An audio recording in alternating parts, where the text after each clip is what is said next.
right to the left of your screens in their white kits, and the Volcanoes or the Philippines in the blue kits from left to the right.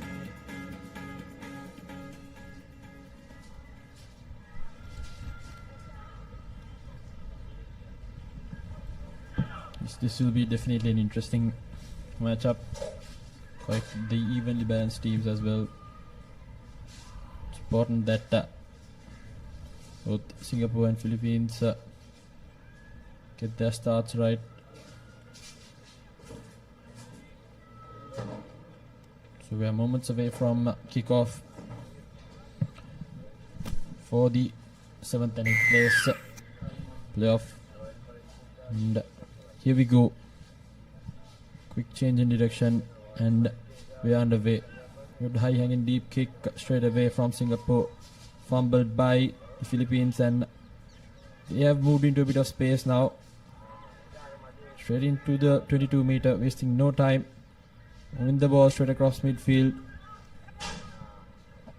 Into step past, does the number 6 brace the first tackle. Brought down finally right outside the 5 meter. Almost lost the ball, but nevertheless still with position. Now maneuvering the ball back to the opposite direction. Trying to step past. 2 players come in there.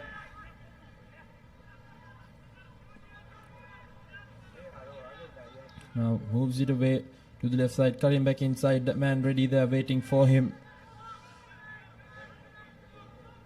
Still Philippine defense have kept them at bay. It's only a matter of time until they find a gap. Still good defense yet again from the Philippines. Pushing them back out of their 22. Holding on to the territory. Singapore still not managing to find a cheek in the arm of this Philippine defense. What Singapore have done brilliantly well is holding on to possession and looking to create opportunities. That kick though, not very well thought. Philippines equal to the task, win back possession. And here's Philippines looking to run from their own 22 but decides against it, putting the ball behind the defensive line, and that's a very good territorial kick. Despite Singapore not getting headway, it's always jittery, nervy when you start a game to be bogged down in your own 40. Quickly taken by Singapore. Here's the number 1. Making it available, not releasing the man, so penalty in favor of Singapore, quickly taken by Liao. Now to the corner, straightening it up is Yao. Yao through the defense and has the try line at his mercy. First try of the game. Once he touches down, that's Nicholas Yao. Brilliant break and had the pace to finish it off as well. Singapore draw first blood, 5 points with the conversion to come. Just some brilliant individual effort there. Did quite well to break through the first line of defense and just had the try line at his mercy as you mentioned, and the conversion is good as well. So 7 points up.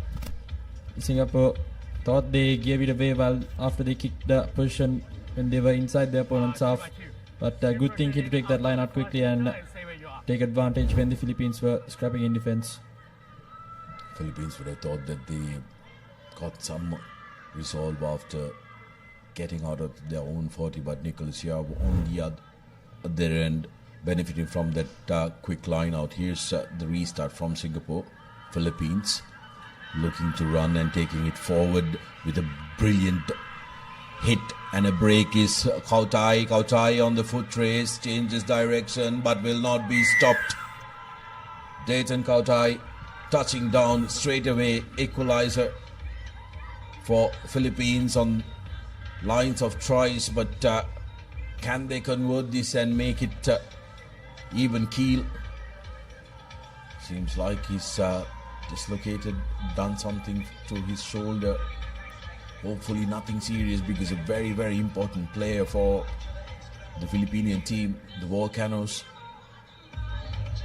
I think it was that bump off which has damaged his shoulder, but nevertheless it was a massive hit on that collision, and straight away you just have to run over to the try line.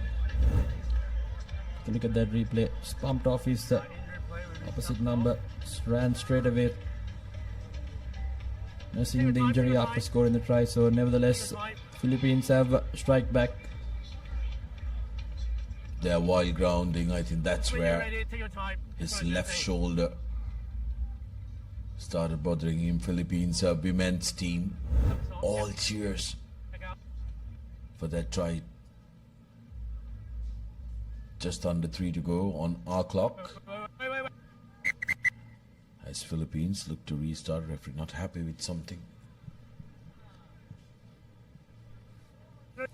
A bit over eager, I guess, waiting. Didn't wait for the referee to get there.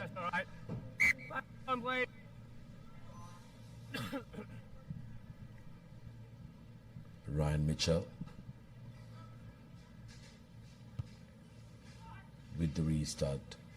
Deep high hanging kick, well collected by Singapore. He's one of the danger men who look to create, gets through the first line of defense, build brilliant offload and support.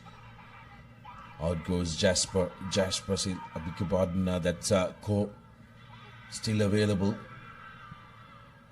for Singapore, but Philippines managed to scamper that opportunity for them to strike in this broken line of defense for Singapore. Tyler surveying his options, finds Henry. Now Edlin to Ledesma. Back to Henry. Singapore winning the penalty for holding on, and opportunity for them. Ko play on, says the referee, and still a tussle.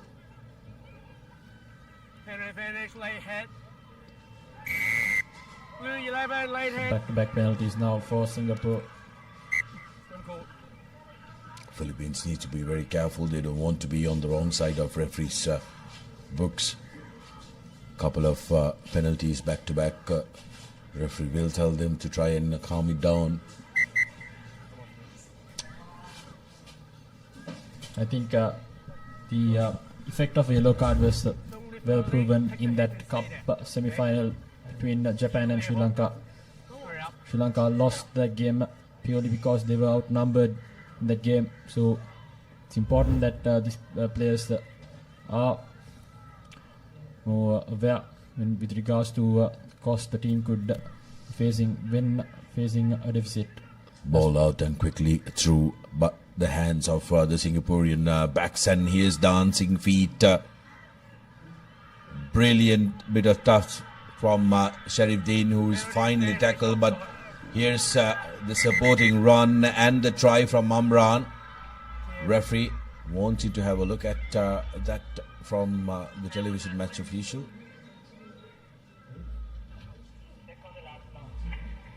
He's referred it to the top. Great. We can't check last pass under our protocol. Can you watch big screen? I'm going to get the red. Can you play one more time?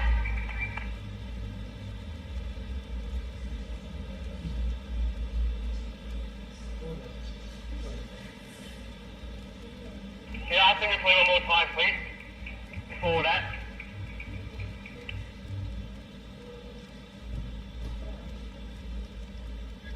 Can you show us last pass?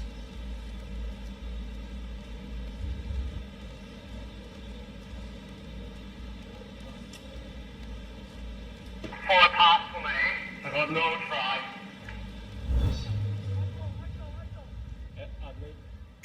So no try, there's a forward pass. Swim blue. The last offload has been adjudicated as a forward pass after the referral from the referee. So Philippines will be a big sigh of relief.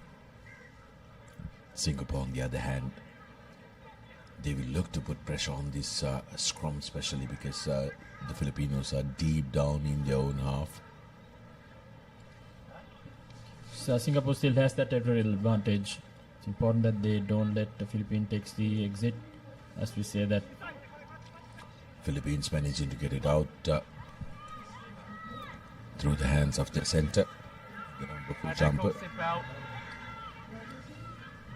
Taken Here's an quickly. opportunity. Brilliant bit of handling, and out goes Henry. Still on the run, offload collected by Jonier. And here's Ethan Tyler to Mitchell. So his options, two men running at him, and opts for a lettuce mouse with a dancing run. How about that offload to Ethan Tyler? Ethan Tyler goes underneath the purse, and just like that, Philippines get on to the lead, 10 points to 7 at the stroke of half time, and could very well make it 12. Ethan Tyler, the man touching down for Philippines. But very good work by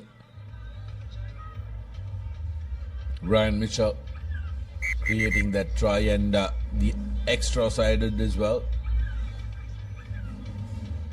12 points to 7 as the referee blows for half time.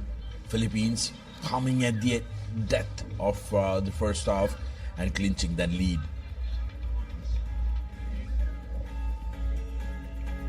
Halftime confirmation, 12 points to 7. Philippines are taking the lead at halftime.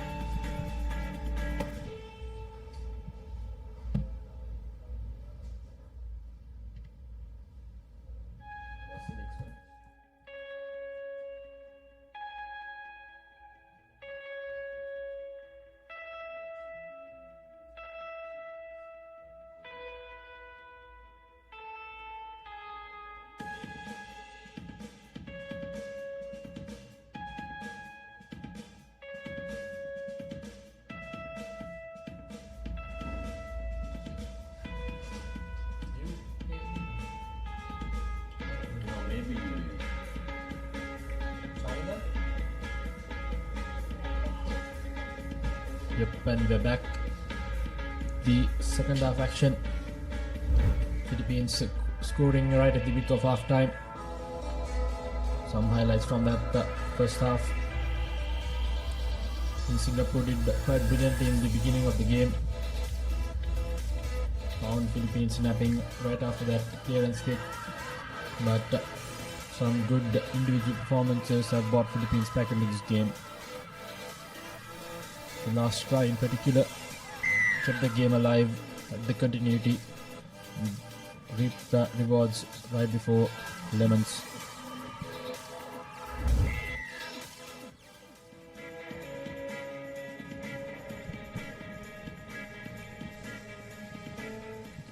And we've restarted the game.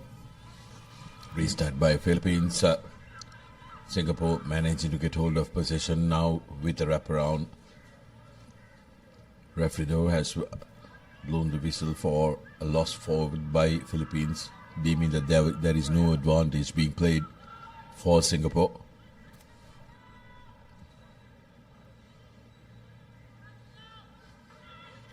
Philippines women's team enjoying themselves.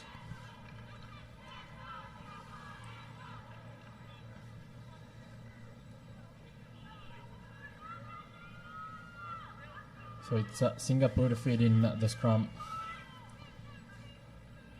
Good contest by the Philippines, and a brilliant Jacqueline work. High shot, so it's a penalty now in favor of Singapore. Exactly what they wanted right after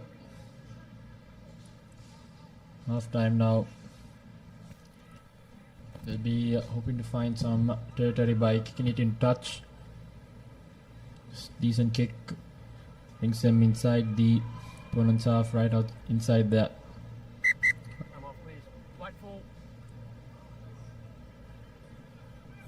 So important passage of play now for Singapore.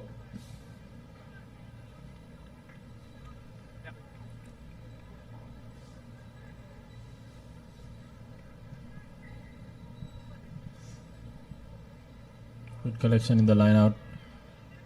Straight away, it's into midfield. Philippines coming up in defense. Switch off direction as well now. Small overlap in the corner. Looking to stay back inside.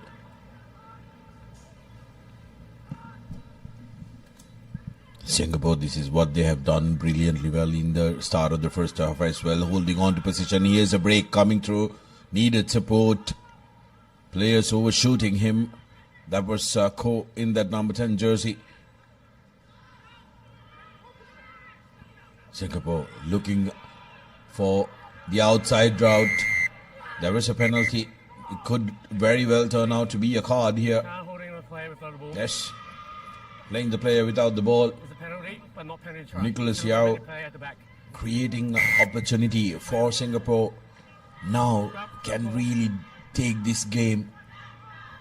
6 against 7. Singaporean team becoming loud. They know they have a real opportunity.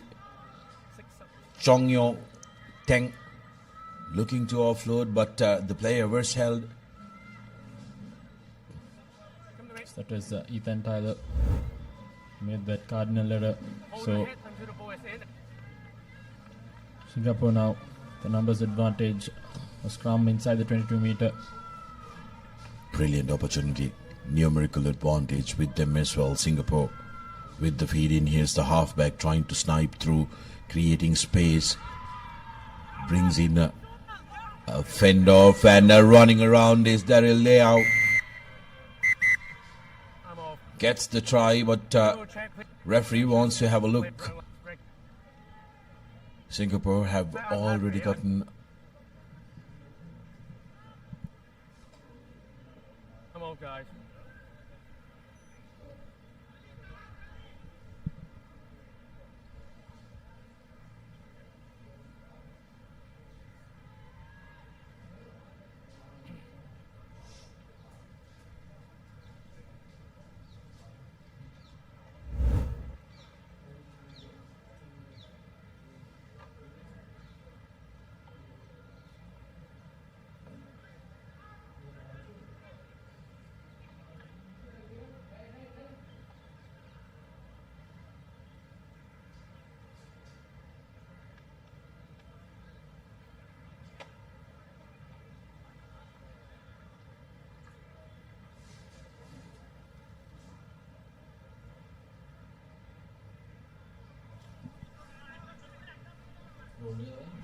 I think the referees are satisfied with. There's nothing for the foul play, but try still stand.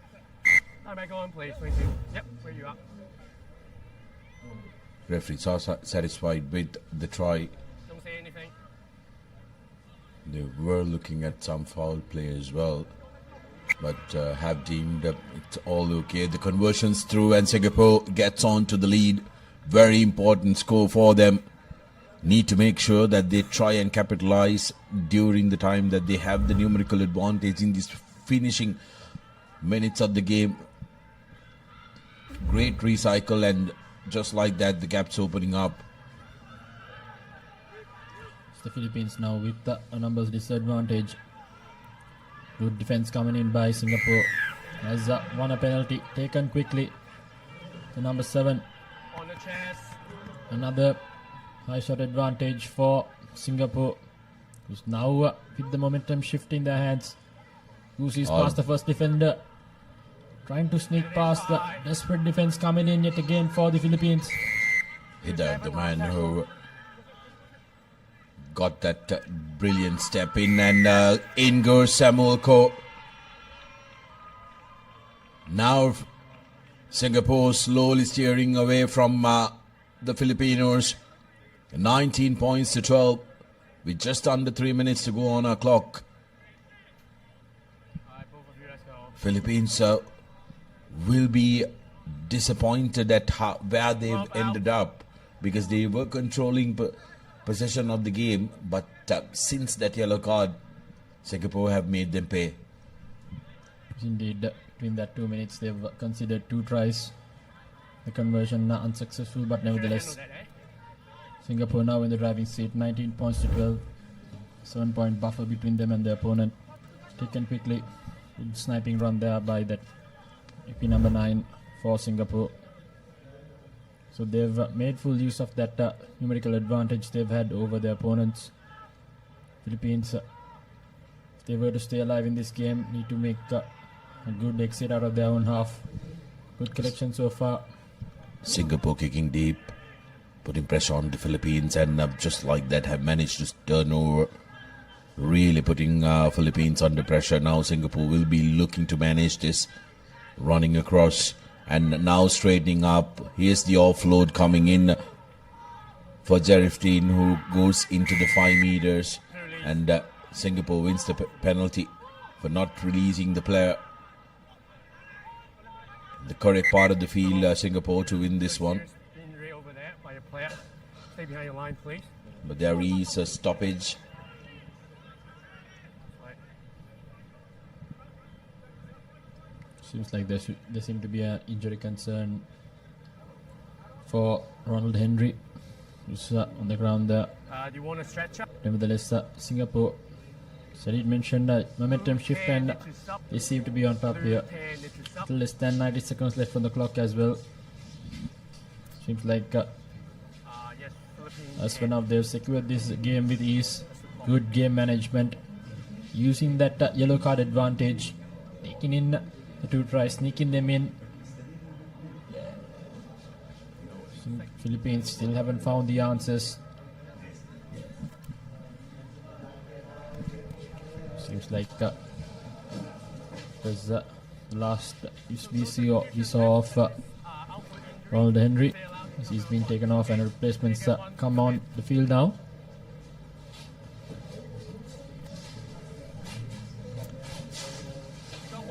Singapore with the penalty deep in the opposition half will fancy their chances to win this one here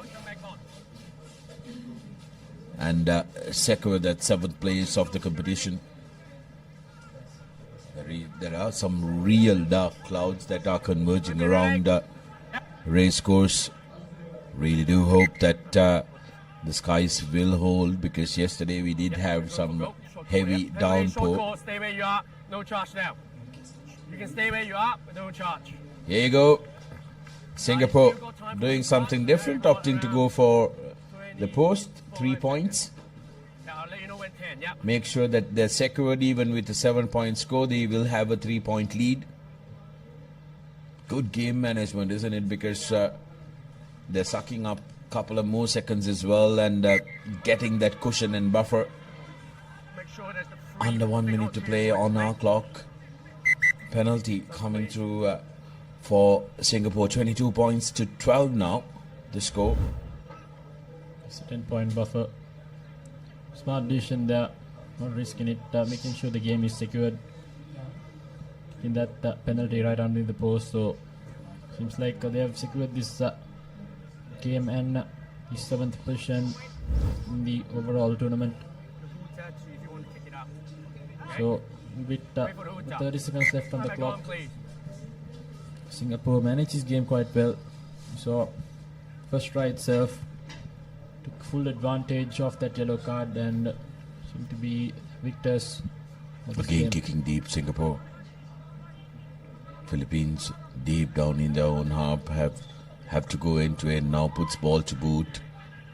Brilliant kick, but manages to collect it and offload. That's going to be a penalty at a minimum, as Philippines look for that one try which will make this game very close. I'm going to roll first. So holding on penalty now considered by Quickly taken again by Yonel. Now Philippines changing direction, looking for options. Here's Ethan Tyler. Tyler stepping in, stepping out.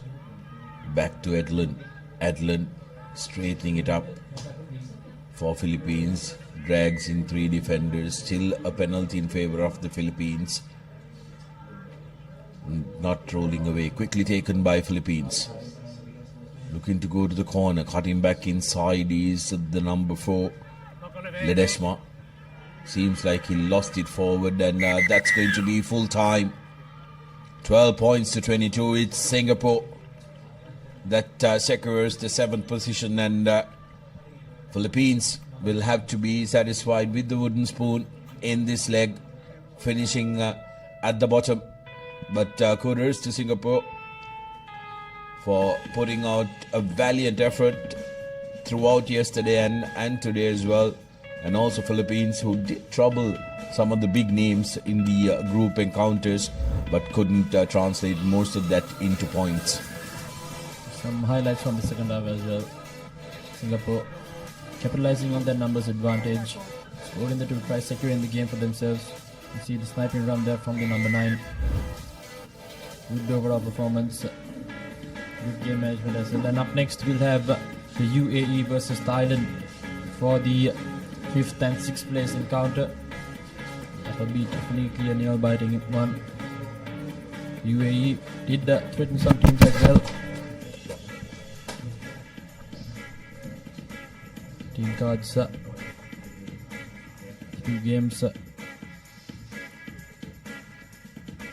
Brad James, Tobias, Oakley, Thomas, Nico.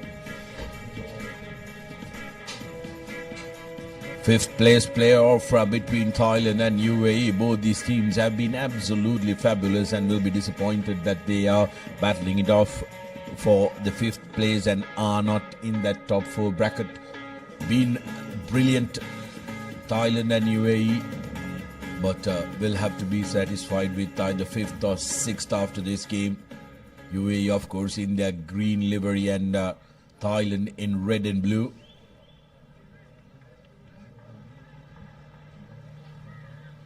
Referee for the game, Ibuki Tetsuka from Japan Rugby Football Union. And the game will be kicked off by the UAE skipper.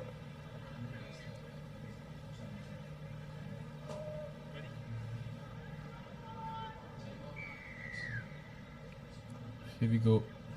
UAE kicking things off, kicking deep and straight away to the hands of Pirapol. And this is the danger man, Podo, who really creates trouble to the oppositions. A little kick pass attempted, but Thailand still managing to keep on possession. Seems like they've earned a penalty as well for their troubles. It was the number 3, Thomas Effley, who went off his feet. So Thailand opting to go for a scrum. They are not afraid of the physicality. They want the fight up front as well. We'll be looking to exploit the outer channels. They have some very interesting runners, especially the Paudo in the number 6 jersey, and also Pirapol Chukon in the number 12 jersey. Set. Scrum. Paudo to Pirapol. Attacking the outside channel.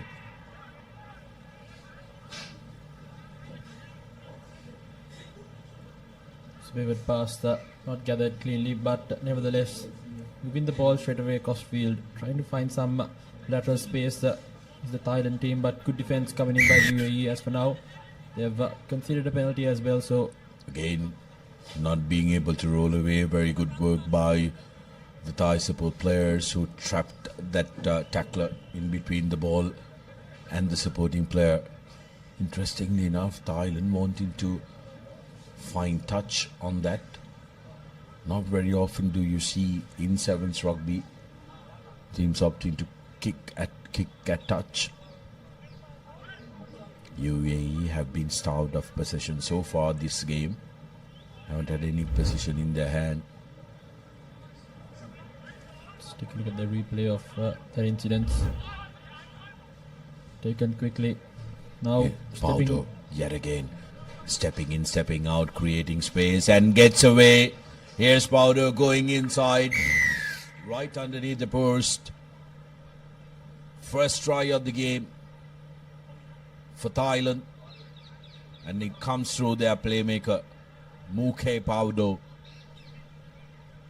straight away sniping through that mid defense. Paudo, brilliant stuff. Penetrating the defense with ease, I'd say. Managing to snipe through. Good fend off. Stepping past some big players in front of him. So Thailand straight away drawing first blood in this 5th place encounter. 7 points on the board. less than 4 minutes left on the clock as well. Powder has been an absolute live boy in this Thai outfit. How about that for a restart inside the 10 meters? But the Thai collector collecting it just before the ball crossed into the 10 meters. Opportunity now for UAE to create something. They've been starved of possession, like we said. Here's the UAE taking the direct route. Thomas Affley, Finlay to Sofidia. But Paudo manages to turn over possession. The craft is coming into play. That's going to be a penalty. Hands on the ground. Not supporting the body weight is a call from the referee. So Paudo has been really real live wire, being in the thick of action.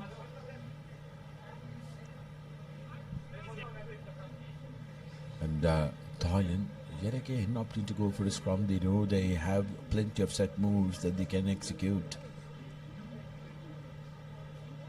Just, I think they're determined in the pace of the game, starving UAE from position as well.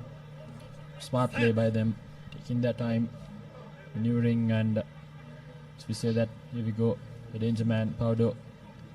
Little dink and in chase is Pirapol. Taps into Powder's hand. Powder has a man on the outside with the try line beaming. In goes Sarujanda for Thailand's second. Increased their lead to 12 points with the conversion to come, and Thailand really shifting gears here now. It's the pace of Paudo. Good combination in that instant as well. Finding the small cheeks in the defense of UAE. 2 tries now in with the conversion to come.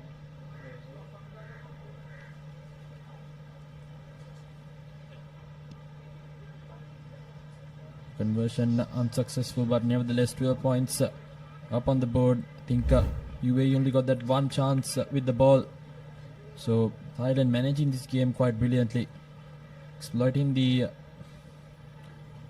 small cheeks in the arm of the UAE defense, and this time around good deep kick straight away. I think it bounced with the UAE captain.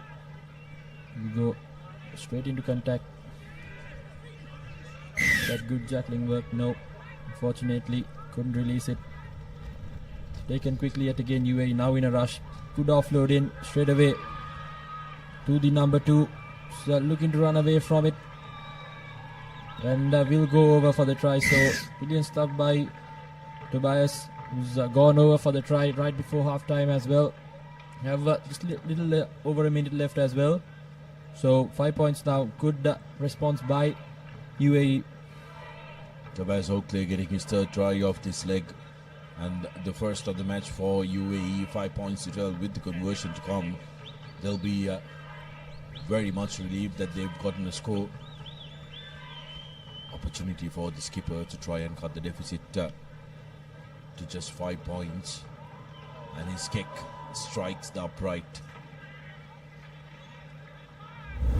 Zakir Sanaisao, and that was the offload by the skipper, and Tobias Oakley sprints away to the corner. 5 points to 12 is how this first half finishes. But beg your pardon, there is a little bit more time. Well, now it finishes at 5 points to 12. Seconds were remaining for that restart, but Thailand says we think we've played enough. Halftime confirmation, 5 points to 12 in favor of Thailand, and we'll be back after the break.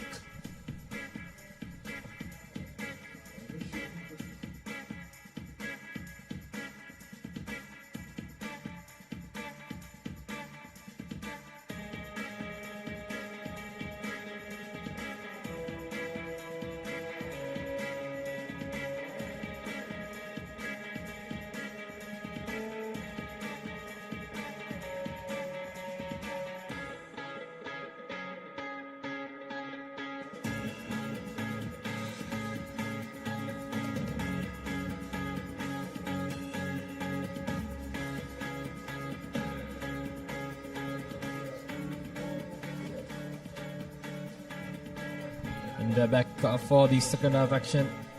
In this fifth place encounter between United Arab Emirates and Thailand.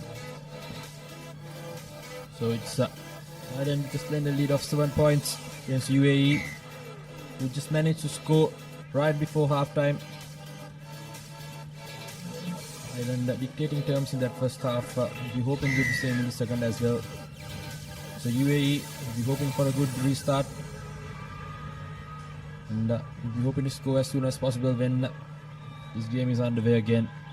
If they were to clinch that fifth position. Next up, women's third place final, Hong Kong, China taking on Thailand in what's going to decide number 3 and 4 of the second leg of Asia Emirates Rugby 7 Series 2025. Thailand kicking off proceedings from right to left as the skies have opened up and the rain straight away getting in on the act. Lost forward inside their own 5 meters, and Thailand now with an opportunity to strike early in the second half and take real control of this game. 7-point gap between the two teams. So not the start UAE would have hoped for. Just knocking it on right outside the 5 meter line. So free kick straight away. Ratchanon takes it quickly. Ratchanon will go all the way. And touchdown for the third try for Thailand. 17 points to 5. And Thailand are really making a case to become number 5 end of this leg. So, keeping the mistakes to a minimum is what Thailand is doing. I think their handling errors and penalty count must be really low, considering they have dictated the pace of the game as well. Managing Chakun with the conversion, and it's a good one as well. So 2 more points for good measure, 19 points to 5. Thailand really taking control of the game. Take a look at that, quickly taken by Ratchashan. And going in for the try, just like any good nip scrum off would do. Paudo with the restart again, recognizes a massive gap in between the players. UAE now, Sakisau has been a workhorse for UAE, but this time penalized for not releasing the ball. Quickly taken by Thailand. Improm, and here's the try scorer of the first half, Zonda. Paudo, danger for UAE, who's changing direction, runs across, drags all the defenders after him, looks for support, still going. This time though, caught in a bear hug of Yenka and have lost the ball forward. Thailand wouldn't mind this. They're camping on the opposition 40. UAE, if they need to win this game, try and change the fortune, they need to at least score thrice. Converted tries as well to at least draw the game at this point. But nevertheless, Thailand, good management. I think their first mistake, the first costly mistake I'd say in their game so far. Played quite brilliantly to change the scrum down now in favor of UAE, who also just managed to score in the second time they got the ball in the game. So it's important that they keep position for the next 4.5 minutes if they were to come out as the fifth place winners. Changes coming in for both the teams. UAE bringing on some fresh legs as well, with Tobias Oakley taking on the reins of being the halfback, put into the scrum. Here's Oakley to Sakisau. Sakisau to Ali. Ali looking to run on the outside. Tobias. And that's lost forward through Unica.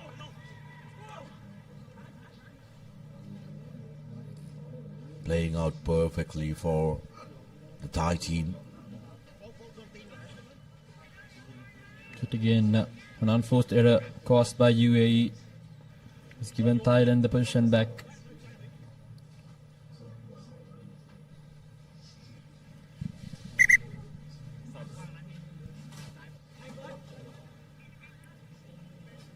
Sirasa has been an inspirational leader for this UAE outfit during that first leg. Happy relieved faces of the Thailand bench as Ratchanon readies to put in for Thailand. They're in brilliant space, just under 4 minutes to go in the second half. 14-point lead. Can they increase it and really put this game to bed here? Peter Paul to the corner. The new man in Kavakeo loses the ball forward. So still some hope for the UAE.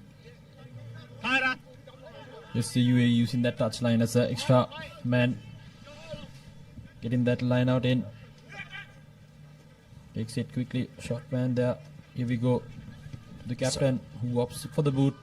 Sirasa putting the ball to boot. And take a look at Ali. He looked like he was from a different planet, sprinting down that ball.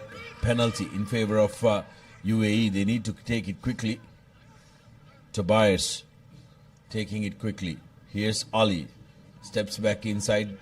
Takes contact. Finlay. Off to Thomas Affley, and has he touched down? UAE women's team is celebrating. Referee having a word with the assistant referee, and that has been lost forward. So when it's not going your way, it's just not working out for you, Sudarshan. I think rather unfortunate there. Just couldn't touch down, losing it the right end. Just couldn't finish it through. Some good defense yet again by Thailand. Yeah, a score there would have really lifted the spirits of the UAE, but losing that ball forward.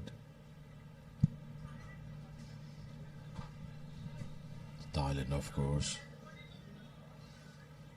will be hoping that they can try and go to the other end of the field. Rastron, despite the knock, okay to continue. But the bench thinks otherwise. They've sent in a replacement. It's a crucial end here at the game as well. Just over 2 minutes left. I think Thailand would want to field all 100% capable players as well. Right, even though they have positioned back against their wall. And here we go. Straight away. Trying to run from their own try line now. A bit of a lateral space. Trying to break past. Ali does so with ease. Now final defender to beat. Will he outrun his opponent? Yes, he does. Well, end-to-end staff. That is the number 13. Pachara. Poltapapi.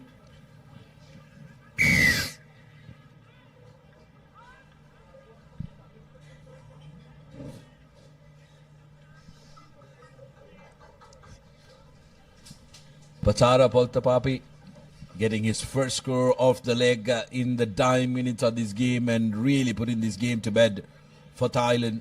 Running down the flanks, end-to-end stuff from their own in goal.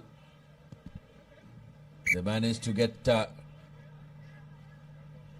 try that will really seal the deal for Thailand. Take a look at that.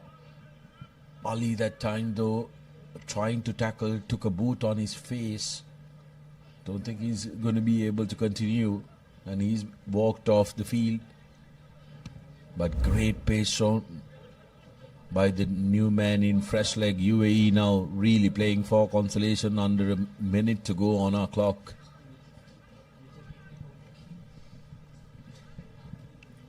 Here we go. Big fend off coming in there by the number 11 for UAE. Good tackle yet again by Paudo.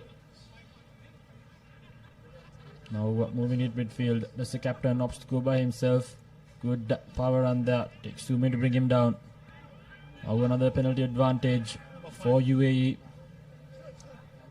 Hoping for at least some consolation points at this point. So we'll be taking the tap and going are the UAE players. Time has now officially run over in our clock here.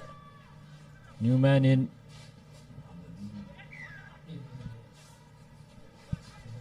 Penalty after penalty. Now it's the number 1. Taking in 3 players to bring him down. Still on his feet.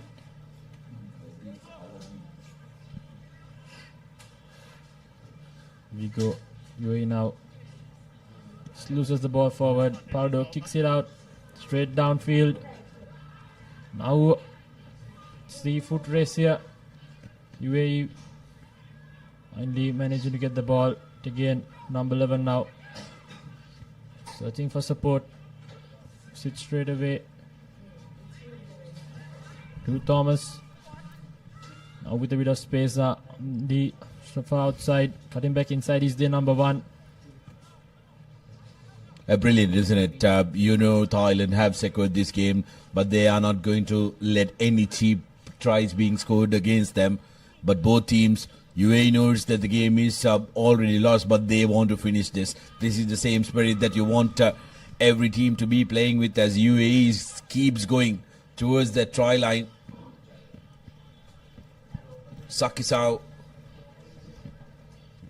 Sofidin in support, battling, struggling. Sakisau still going, and he will touch down right underneath the post. And that's celebrated by the women's team of UAE. So and that's the spirit that you want the game to be played at. So UAE getting some consolation points. So conversion not attempted, I suppose. It's 10 points to 26.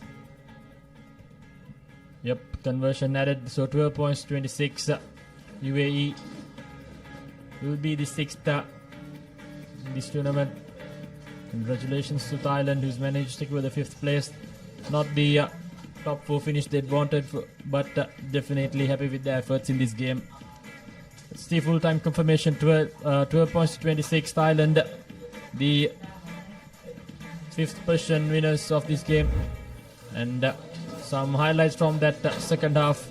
The Nippy scrum half straight away going through as soon as the game began for that second half. This was coast-to-coast stuff from Thailand. You can see beautiful fend off, good individual brilliance, seeing it all the way through. Stop start and brilliant flurry of acceleration and finish by Thailand's winger. So it will be a change in voice. It will be Abid Jamil and Nathan Coggins who will be taking on.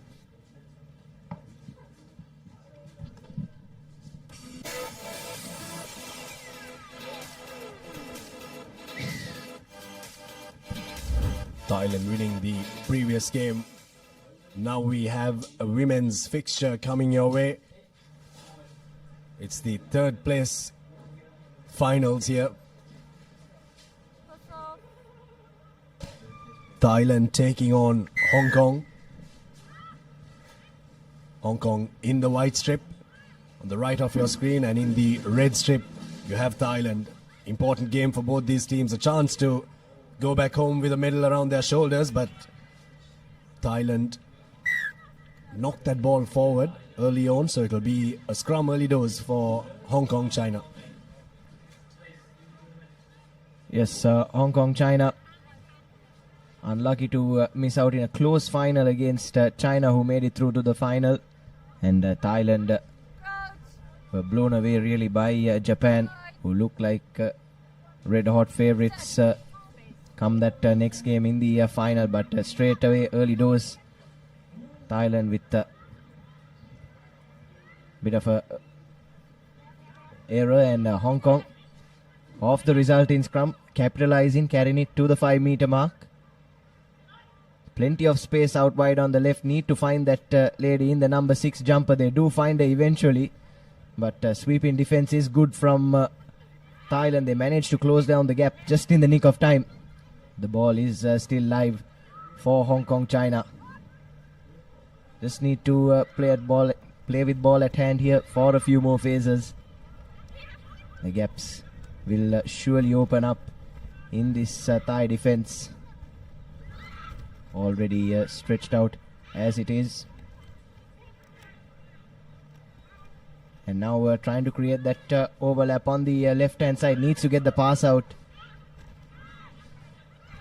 Fortunately, doesn't come for Hong Kong, and now they'll look for their options straight.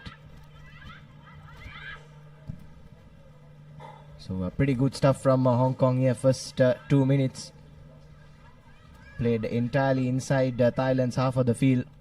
Managed to keep ball at hand as well, and now have the defense scrambling. That ball needed to go out just a bit quicker.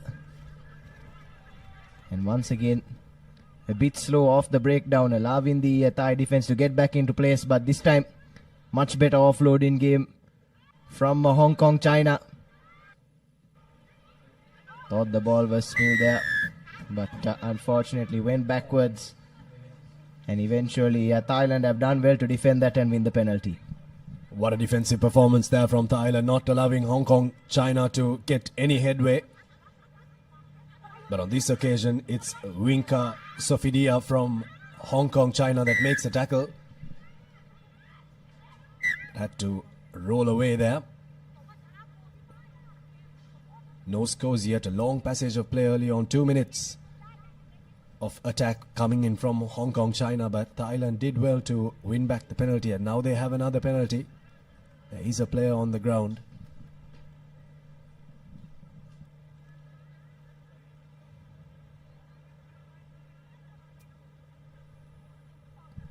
A wonderful game by Hong Kong, China. They were inside the Thailand half all this time, trying their best to put points in this first half, but Thailand responding well with a strong defense. But unfortunately, time has been brought to a pause due to a small injury on the field for Hong Kong, China. But nevertheless, the third place position at stakes here in Colombo at the Racecourse grounds.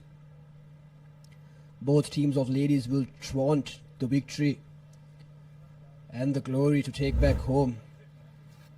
And this was the replay at the last move. It was a bit on the high side. Tackler was trying her best, the number 11 jersey from Hong Kong, China, trying her best to put the player down. But unfortunately, she was penalized for not rolling away. So once the game starts off again, it'll be a penalty in favor for the Thailand women's team. We hope that lady in the 11 jumper from Hong Kong, China is all right. Seems of a bit of a condition, Nathan. Yes, certainly, Tanvir. Bit concerning for that Thai player. Unfortunately, just think her knee got caught in that previous tackle there. Not a comfortable position to be in. And hopefully she'll be back up on her feet soon and will be able to continue. But what a tournament this has been so far, isn't it, Abid? It's really been a pleasure and privilege to host this as Sri Lankans. As you can see, the spectators also flocking in as the home team will play in that third place final against China. They already convincingly beat China.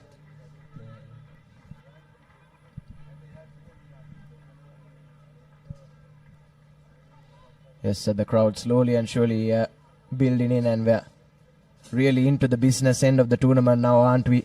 The two women's finals, the third place playoff and the grand final coming up, and immediately followed by the men's third place playoff, followed by the final. And from that penalty, Thailand have found an excellent touch. Not often have we seen teams opt for that touch finder after winning a penalty, but Thailand, after doing so well defensively in the opening 2.5 to 3 minutes, with one heavy kick, have managed to get right up into the Hong Kong China 22, and are in prime real estate now to try and go over for this opening try. But unfortunately, that line out has been overthrown. Yes, Hong Kong China with ball in hand, and a high tackle penalty coming the way of Hong Kong China. They take it quickly. Ka Yang Chong there for Hong Kong China. No scores yet so far. Three and a half minutes remaining on our clock. Karman Nang takes it and drops the ball there for Hong Kong China. And now a real opportunity to get the first score for Thailand. Running on the outside is Yodia. Has just the line in front of her and dots it down for the first score. Coach Lotte Raikambula will be very proud of that try from Thailand. Not a stranger to Sri Lankan shows coach Trinity College in Kandy. 5 points to nil early on for Thailand. Yes, sir, certainly, and a well-deserved and a much-deserved 5 points as well for Thailand. Like we were saying, Tanvir spent most of the first 2.5 to 3 minutes on the back foot, managed to get up the field and eventually go over for the first score and an all-important score in this ladies' third place playoff at the Asia Rugby Emirates 7 series. Take a look at the replay there. Good continuity of play. Created that overload on the left-hand side, and all that Yodha had to do was just find that corner, and she did exactly that. Easy does it. A textbook try coming in from Thailand to get things underway here at Racecourse. Definitely, Nathan. That was the kickoff once again from Thailand. Not collected the first time from Hong Kong China, but they are once again in the attack. Thailand has been showing some dominance in the defensive outfit, and as we can see, applying that pressure, the line speed and support that each player is doing is what has gotten them that penalty for holding on. Now taken from the quick tap. Thailand once again in the attack, making their way inside the 22 of Hong Kong China. Just one lady to beat the number 6 of Thailand. Will that be a penalty? No, they have stolen the ball, and yes, it will be. Diving in that ruck, so Hong Kong China will be very happy with that outcome. The get out of jail card for the team. Good defensive shift there from Hong Kong China. Need to get a score, and they need to get a score fast, but the kick doesn't find touch, so it'll roll into the hands of Mi Chok, who also opts for the boot and finds a bit of grass behind the Hong Kong China defense. Oyana has to track back, but chasing her own kick there, Mi Chok gets right in her face. Good defense coming in from Thailand. Just getting out of the 22 there, Oyana. Now here's Hong Kong China flocking in on the short side.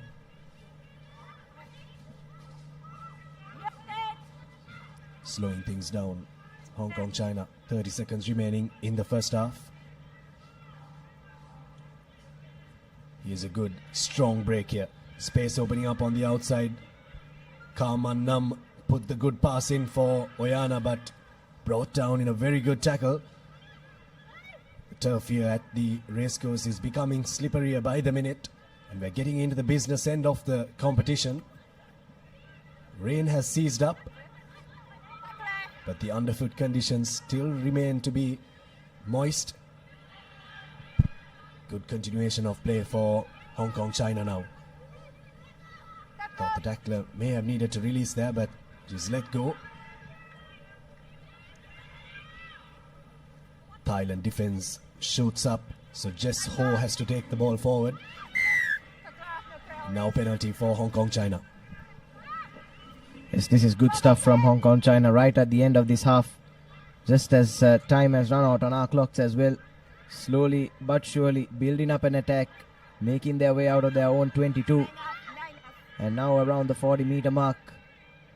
They'll be desperate to try and close out this half with a score to try and level things here at the racecourse. But that's a good spot tackle coming in on that occasion. And Hong Kong will be made to work a few more phases. Tries to go through the gap. Lovely show and go. But again, desperate defense from Thailand. Tried to get that offload in. But unfortunately, Jess Ho has spilled it. Looked like a golden opportunity there for Hong Kong China. There was no one sweeping back for Thailand. But they've done well to hold on to this lead by the skin of their teeth. Just as the referee blows for halftime here at Racecourse. Quite the intense battle here in the Racecourse grounds. But that will be our halftime confirmation. Hong Kong China still not being able to put some points into the border. But Thailand will be leading this third place position match by 5 points.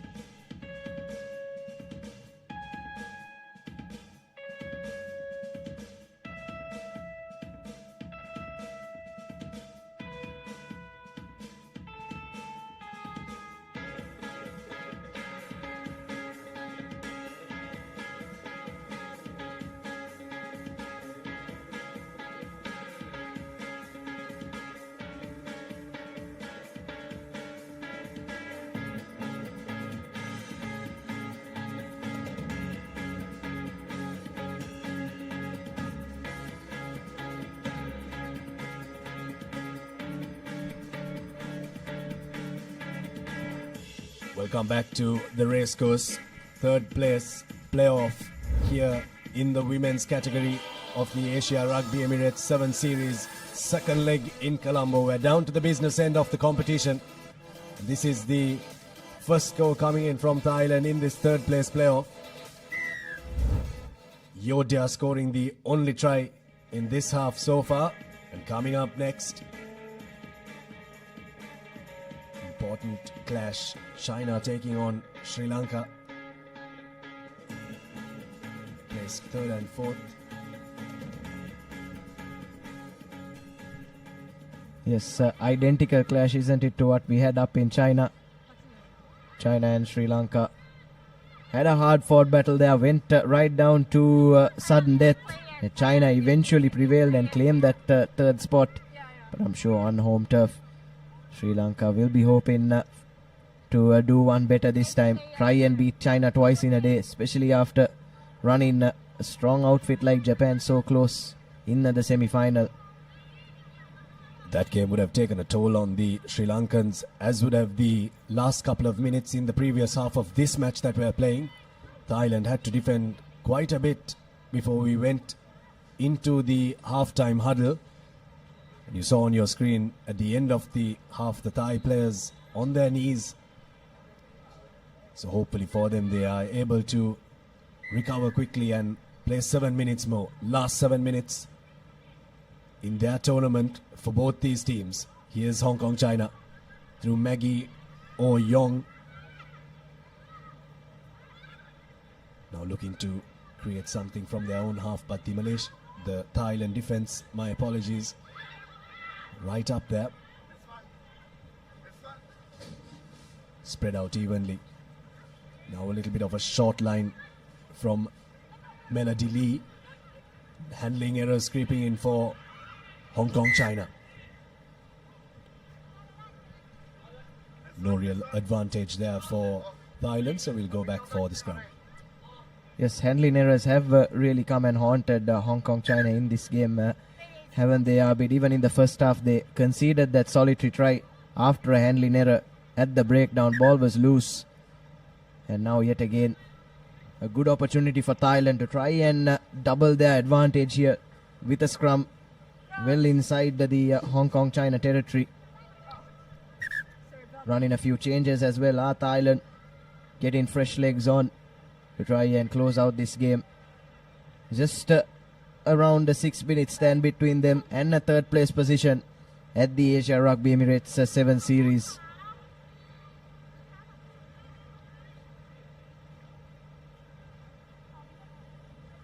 What a game of rugby we've been having from both these countries. A good game of rugby here for the third place position. Thailand is still leading by 5 points. Not the greatest of margins for the teams of Hong Kong China. Still in this game, can back up with the lead.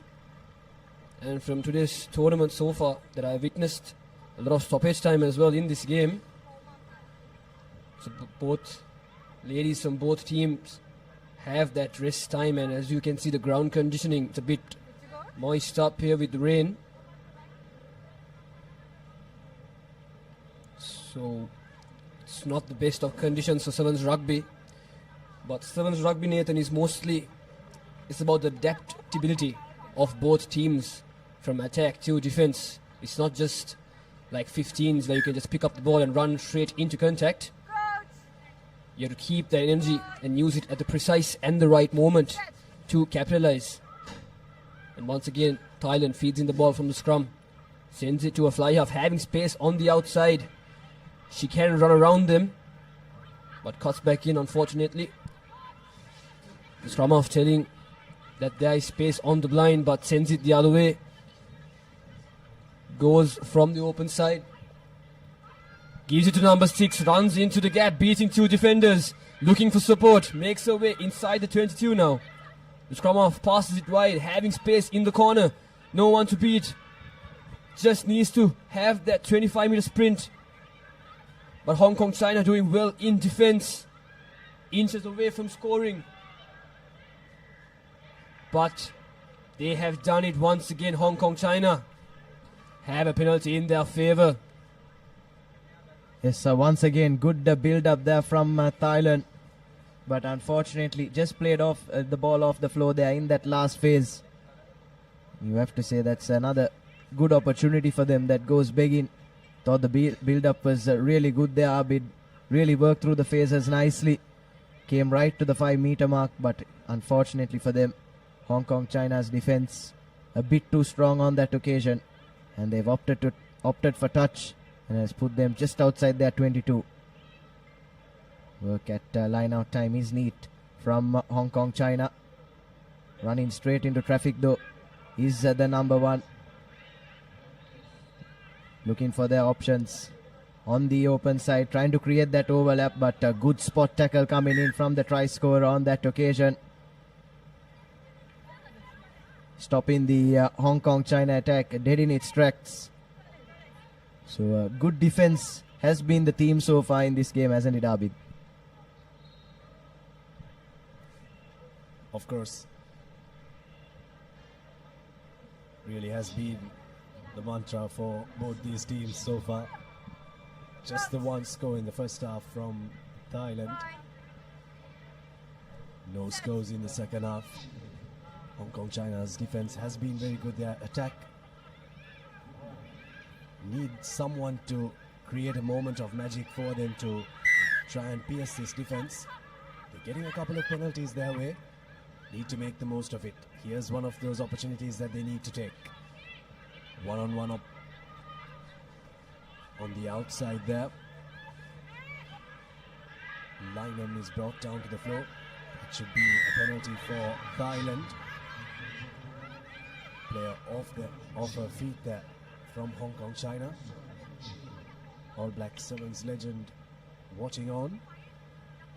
Just game management here, but one more score for Thailand. Really allow them to breathe a little easier.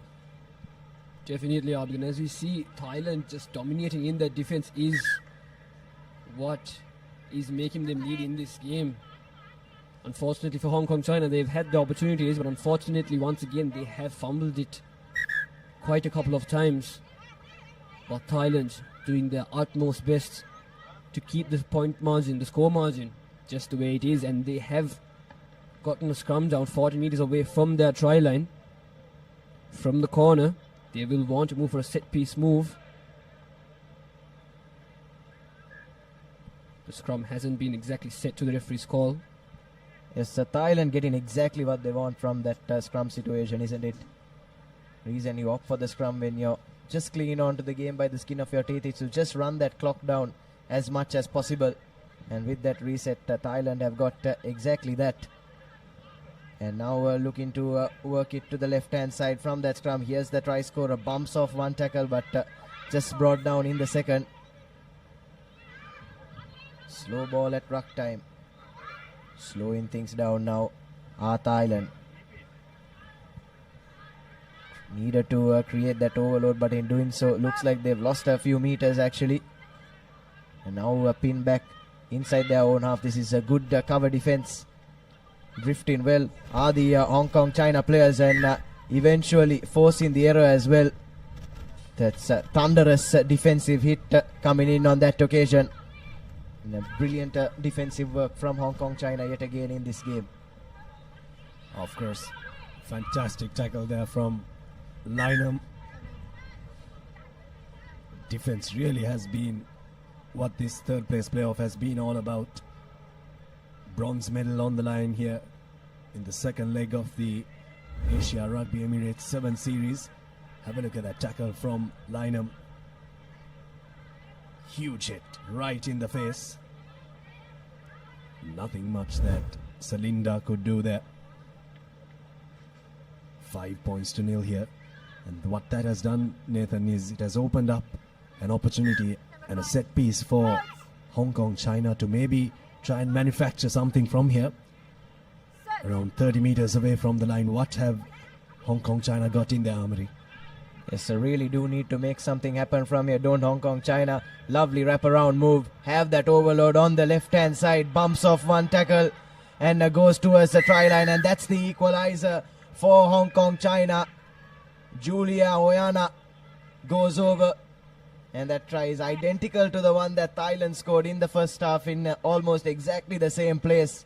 A lovely set move from the back of that scrum from Hong Kong, China, and they've finally found their mojo in attack to equalize things and make this a really interesting game with just 30 seconds to go. We haven't really gone to sudden death much in this leg in Sri Lanka, and we might just go into sudden death if this kick doesn't go through and no team scores.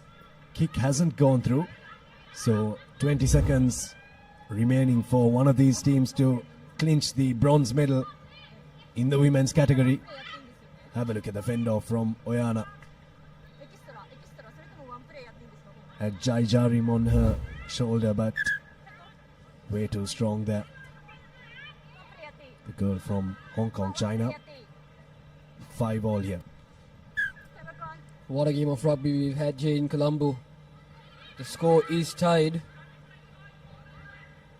So the question is, what will happen after this? Will be they go to overtime?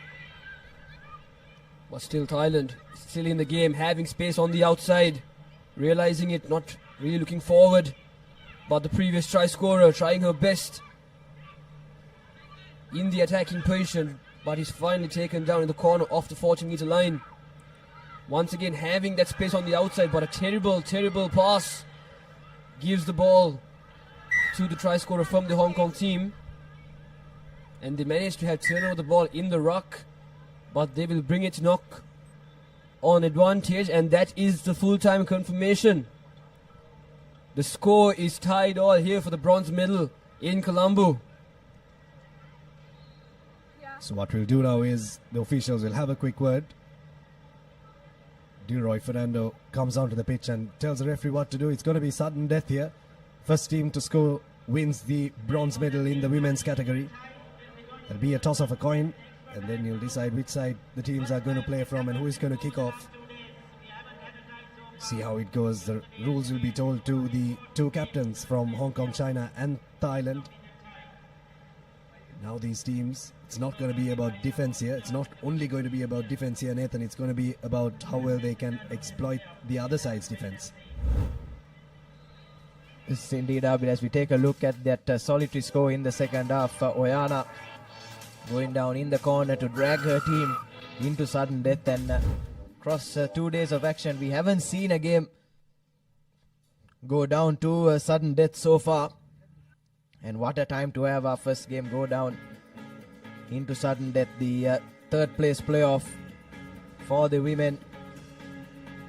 But yes, like you were saying, Abid, in a game where attritional defense has been the talking point, perhaps a bit more in attack, a few more risks that these teams can take in attack to try and get that cutting edge will do them a world of good, as the players are resetting themselves for the restart. So 3 minutes of sudden death set to come our way here at the racecourse. Yes, and Hong Kong China has made two substitutions. The previous try scorer from Hong Kong China has been brought out.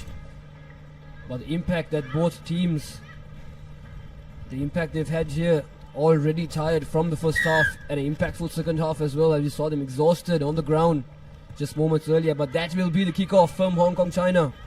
A high-hanging kick, a contestable kick from them. But Thailand collect them cleanly, hits the gap, offloads it to the number 15. Once again is brought down well from the defense of Hong Kong China this time. Planning to send the ball wide. Tells her to go across, but that will be a high tackle for sure. Yes, she will be penalized, and will that be a card? Yes, it will. But first, the official will want to have a word with the TMO.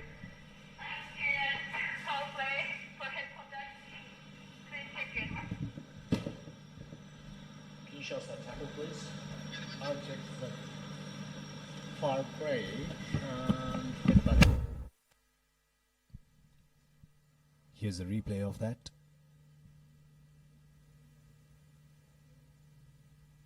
Was a bit of mitigation there.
Important moment in the context of sudden death here.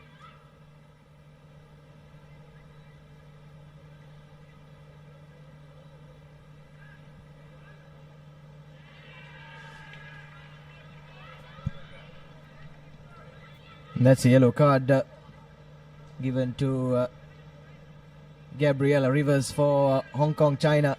And you have to say Abid probably a bit lucky to get away with just a yellow. That looked like a nasty tackle on the second viewing. And a scrum in favor of Thailand to restart things. Thankfully though, the Thai player is okay, back up on her feet and fit to continue. And a perfect opportunity for Thailand to try and capitalize on this numbers advantage, to try and seal that bronze medal here.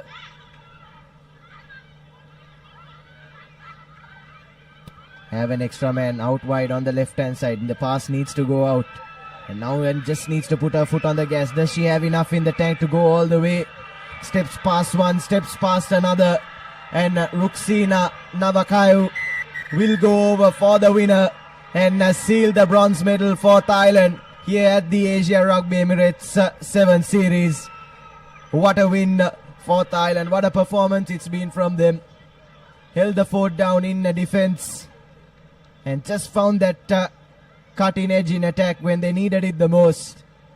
And the celebrations have just begun for this set of ladies here at the race course. Well, if you really do look back at that game, Nathan, they really had to dig deep in defense when it came to the latter parts of the first half. That took a toll on their fitness in the second half, but the ability to come back in sudden death, and they were the first team to score.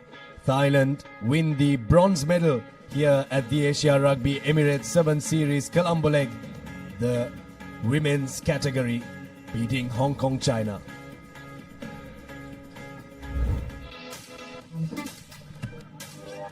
Have a look at the replay of that first half. That was the try from Oyana of Hong Kong, China that brought them back in contention. But then at sudden death, it was Ruxina who had to step back in. And have a look at this, calling her teammates, celebrating before the try was even scored. And celebrating with the entire Thai contingent. To take you through the next big match, China versus Sri Lanka, the third place playoff. In the men's category, you have Sudarshana Piris and Abdullah Yusuf.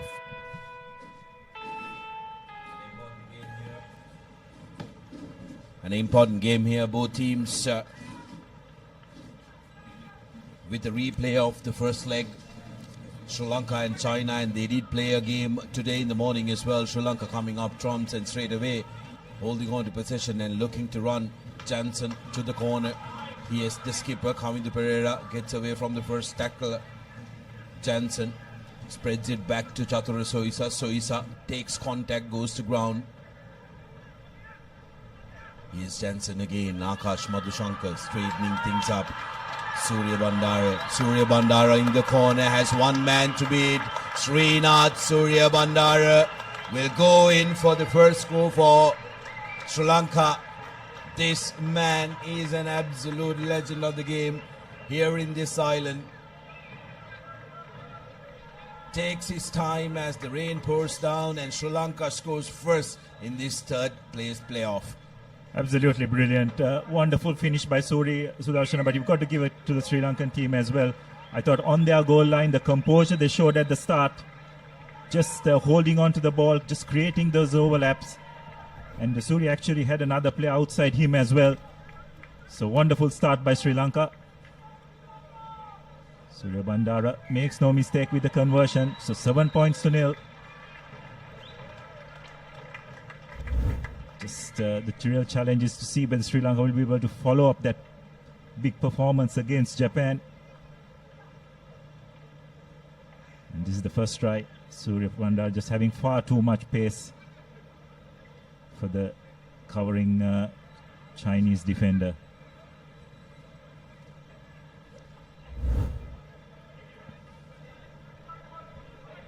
Sri Lanka's restart is going to be absolutely important as China will be looking to strike. They up to go to the mid area.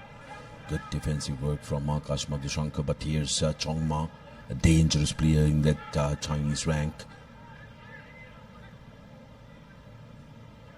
Here's Chongma looking for options, spots a half gap. Sri Lanka equal to the defence. Zeng loses the ball forward. Good defensive work, some friendly fire as well for Sri Lankans. Yes, Jansen and I think his skipper Kavindu Pereira both going into that tackle simultaneously. Jansen coming out the worst of it, but this is good to see him seated up, back on his feet. He seems good to go, which is great to see. It was a wonderful defensive effort in the last two games, not just China, but even in the Japanese match as well. Sudarshan, it was extremely heartening to see Tuskers putting that kind of defensive effort.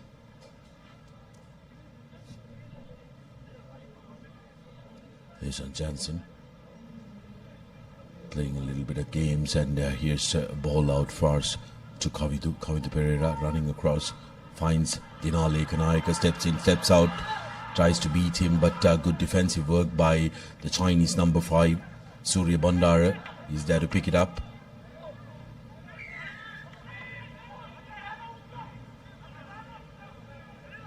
Penalised Sri Lanka. Opportunity for Chinese. Big man Zing makes it available to Zering Yi. Floated to the corner, and that's going to be options are going to be given to Sri Lanka whether they want to go in for a line out, but referee has called for the forward pass. Again, Sudarshana, that error is coming off some really good pressure defense applied by Sri Lanka. It's really been the hallmark of their performance, particularly today.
Ball out on the wide.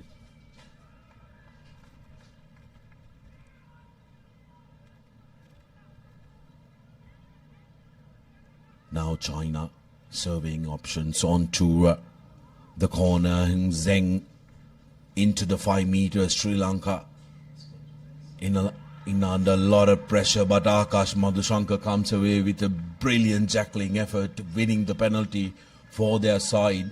China looked like they were on the groove, but Sri Lanka will breathe a little easier. Wonderful bit of work by Sri Lanka defensively under the pump. Big hit by Akash, desperately clinging on. And who's the person who did it? Sudarshana, that man again, Srinath Surya Bandara, probably the smallest player on the field, but just got into such a good position. Just his ability to read the play, absolutely brilliant, and saves his team from conceding a try. Dinale Kanayaka will be revving to go. It'll be interesting to see what option Sri Lanka takes from here.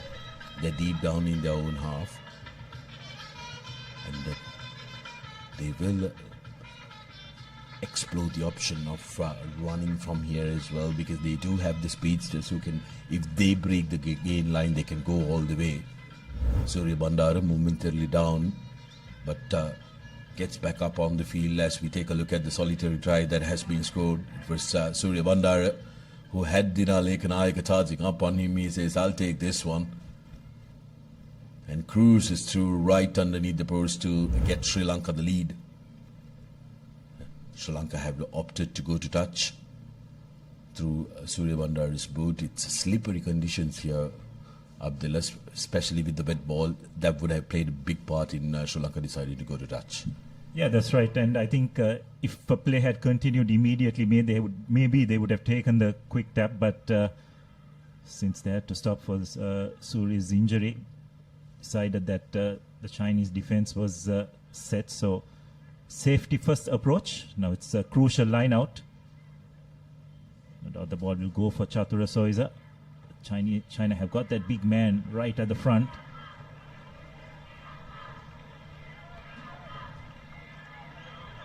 It's really good by Sri Lanka. Get the ball out wide. He's coming to Pereira, trying to break up. Hishan Jansen runs a beautiful line, but they are privy to it.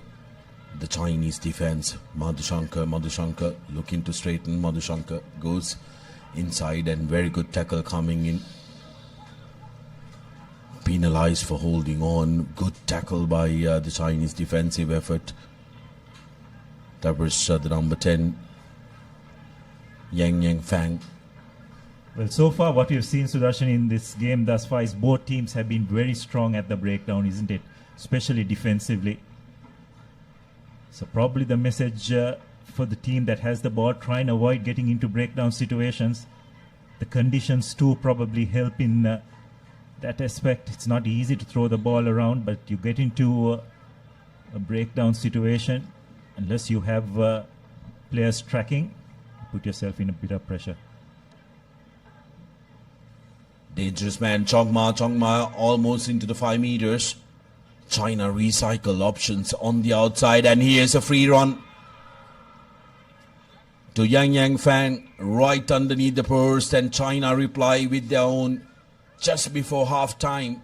5 points to nil underneath the post, easy conversion, and it's up to Chongma to make it level. Yeah, crucial score for the Chinese. They did well there to retain possession. There was a bit of pressure on them in terms of the touchline being there and being pushed out or bundled into touch, but it wasn't the case. The conversion is successful. So that's half time. 7 points all. And that 7 minutes just flew by, didn't it, Sudarshana? Just shows the intensity of the game.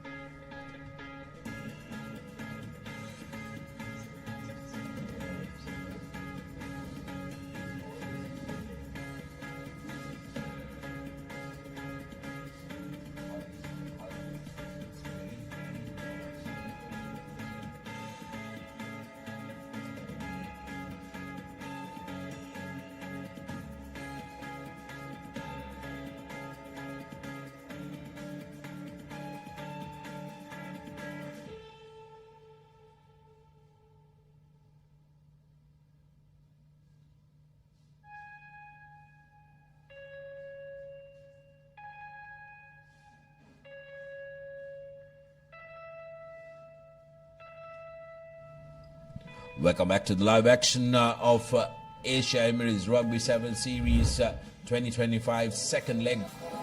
First half action of the third place player of in the men's. Sri Lanka got off to a brilliant start with their veteran Srinath Suryabandar touching down right underneath the post, and just before the halftime whistle, Yang Fan touching down underneath the post and getting 7 points for his team as well. Next up, we have the Women's Cup final, Japan taking on China, in who is good, and it will decide who's going to be taking home the big goal from Sri Lanka. Sri Lanka making some changes, Ranga Tennakoon coming in, and also Brian Pereira, who have been brilliant additions to the outfit. We want to make sure that the fresh legs does some work for them. Tennakoon putting it up. Good tussle by Ekanaika, who gets the ball back through Dange to Tennakoon. Jansen puts in a little dink. Chatura Soisa Chaturashoisa still going. Big tackle on him. Madhushankar, quick ball out. Plenty of men for Sri Lanka. And here's Delish Kadange with the dive. Second try for Sri Lanka. And within seconds of the second half, they pick up the lead. Just the start Sri Lanka would have wanted. Absolutely brilliant. From the point of time they won that kickoff, they just held on to possession. Lovely chip ahead by Jansen. It looked as if he had lost possession, but just that desperation for him to retrieve it and set up the next phase. The entire Chinese defense was extremely narrow. And Sri Lanka, despite wet conditions, just passed the ball brilliantly to Dange, who went over for Sri Lanka's second try.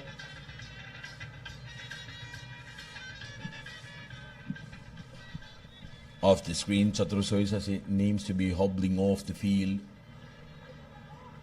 And Sri Lanka had just done a couple of changes as well. So how that will affect the team composition is going to be interesting. As Tenakon attempts the conversion, going to be an important one. Conversion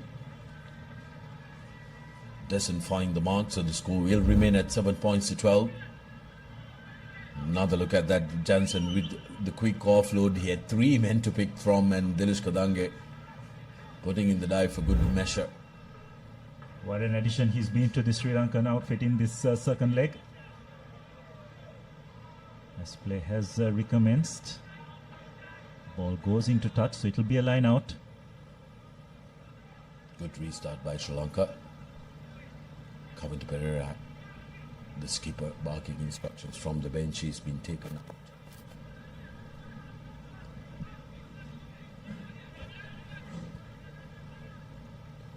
China with a quick line out. Chongma now spreading it wide. Sri Lanka's defense have so far held good.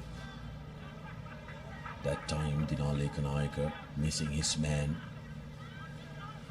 Yi running up at the defense is Han. Now Yi. Again, this is the try scorer for China. Big physical lad, Zheng Jiehan. China looking to play it close to each other and put pressure on Sri Lanka's defense and use their physicality.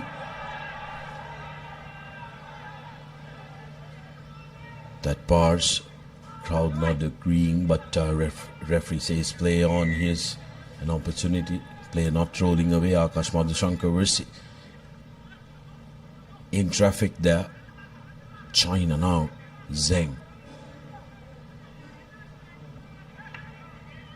Breaking tackles.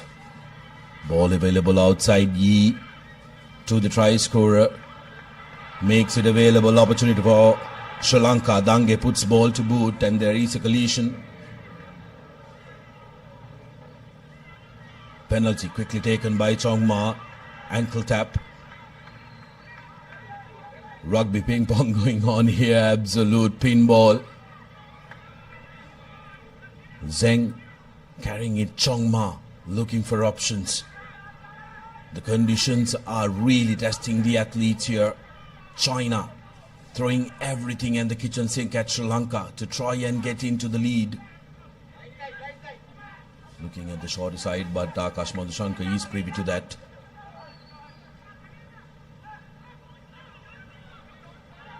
Zheng. Good defensive rush by Tendakon, cramping space for Chongma. Now Hu looking to spread. Here's the try scorer Han, who likes to take the direct route. Good strong carry by him. Sri Lanka need to reorganize in defense.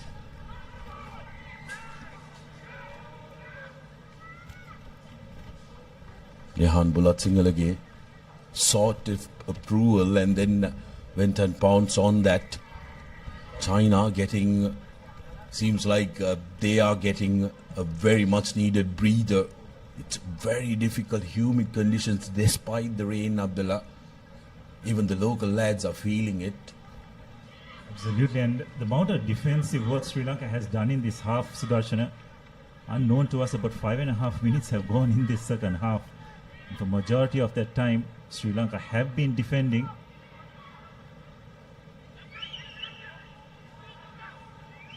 Just as fresh legs. They've taken Surya Bandar out. I'm just wondering whether they'll bring him in now, just with a couple of minutes to go. China have been absolutely brilliant, and this man, Zheng Jiehan, the try scorer, and also Shillong Zing have been taking the direct route, putting Sri Lanka really under pressure. But here's a scrum. China opting for a scrum. Keep an eye out on the number 12, Chong Ma. Tennakon on pursuit, and that's a very good tackle by Dinale Kanaika. And that's going to be a penalty, playing the ball on the ground. Jansen thinks about taking it quickly, but wants to manage the time as well. Very good game management by Sri Lanka. This is brilliant. Yahan Bulotsingalage is known for thumping kicks down the flank, and this is an opportunity for him to try and bring play to the opposition half. He earns 20 meters on that kick, and Sri Lanka will still have possession with 1.5 minutes to go. Can they secure the third place here, Sri Lanka?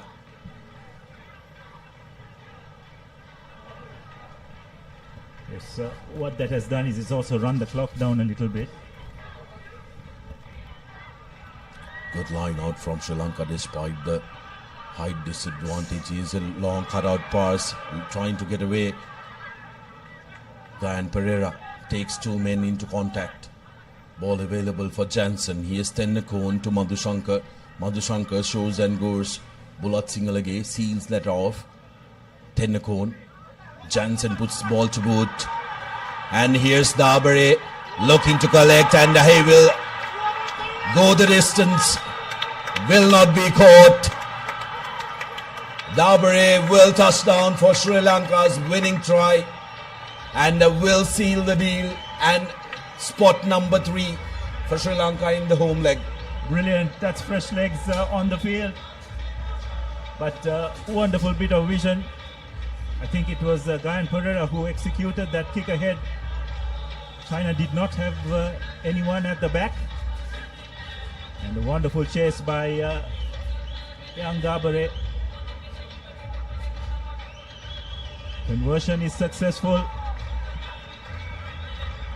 It's just the composure that Sri Lanka have shown in this match is what really matters.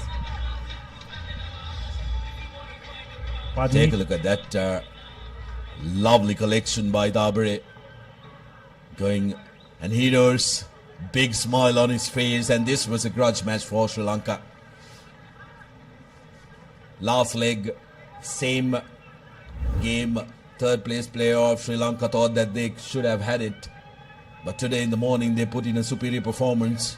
But China will not go down without a fight. Seconds remaining, they still want to go, they still want to be in the fight. Sri Lanka will not give any freebies away as well, but Zwengi, another fresh leg coming into the park, scoring the try, and they don't want to attempt the conversion, they want to restart.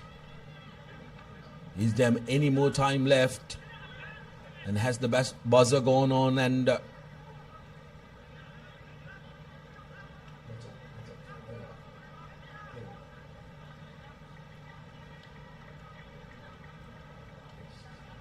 it looks like the game is over. China tried to not take the goal kick, expecting that they could restart, but I believe the try has been scored once the quarter is over.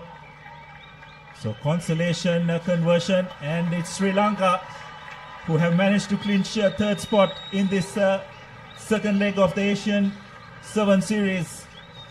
And as a result, they will end up as joint third with China in the overall rankings.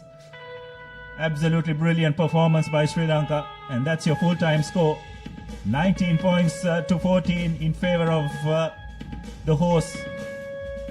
But overall, what a game it has been, or what a day it has been for Sri Lankan Sevens. Hats off to the team and the coaching staff. Brilliant performance from their first performance against China in the morning and then against Japan. and of course this third place finish. Dilish Kadanke getting that first try for Sri Lanka, and then Heshan Johnson putting in the little kick, which set up beautifully for Tabere. Right underneath the post, sealing it for Sri Lanka. There was another try that was scored by China's number 17. That was Yang Wei Yi. But too little, too late for China. So Sri Lanka finish off with the third spot. Next up, we have the Women's Cup final. Japan taking on China.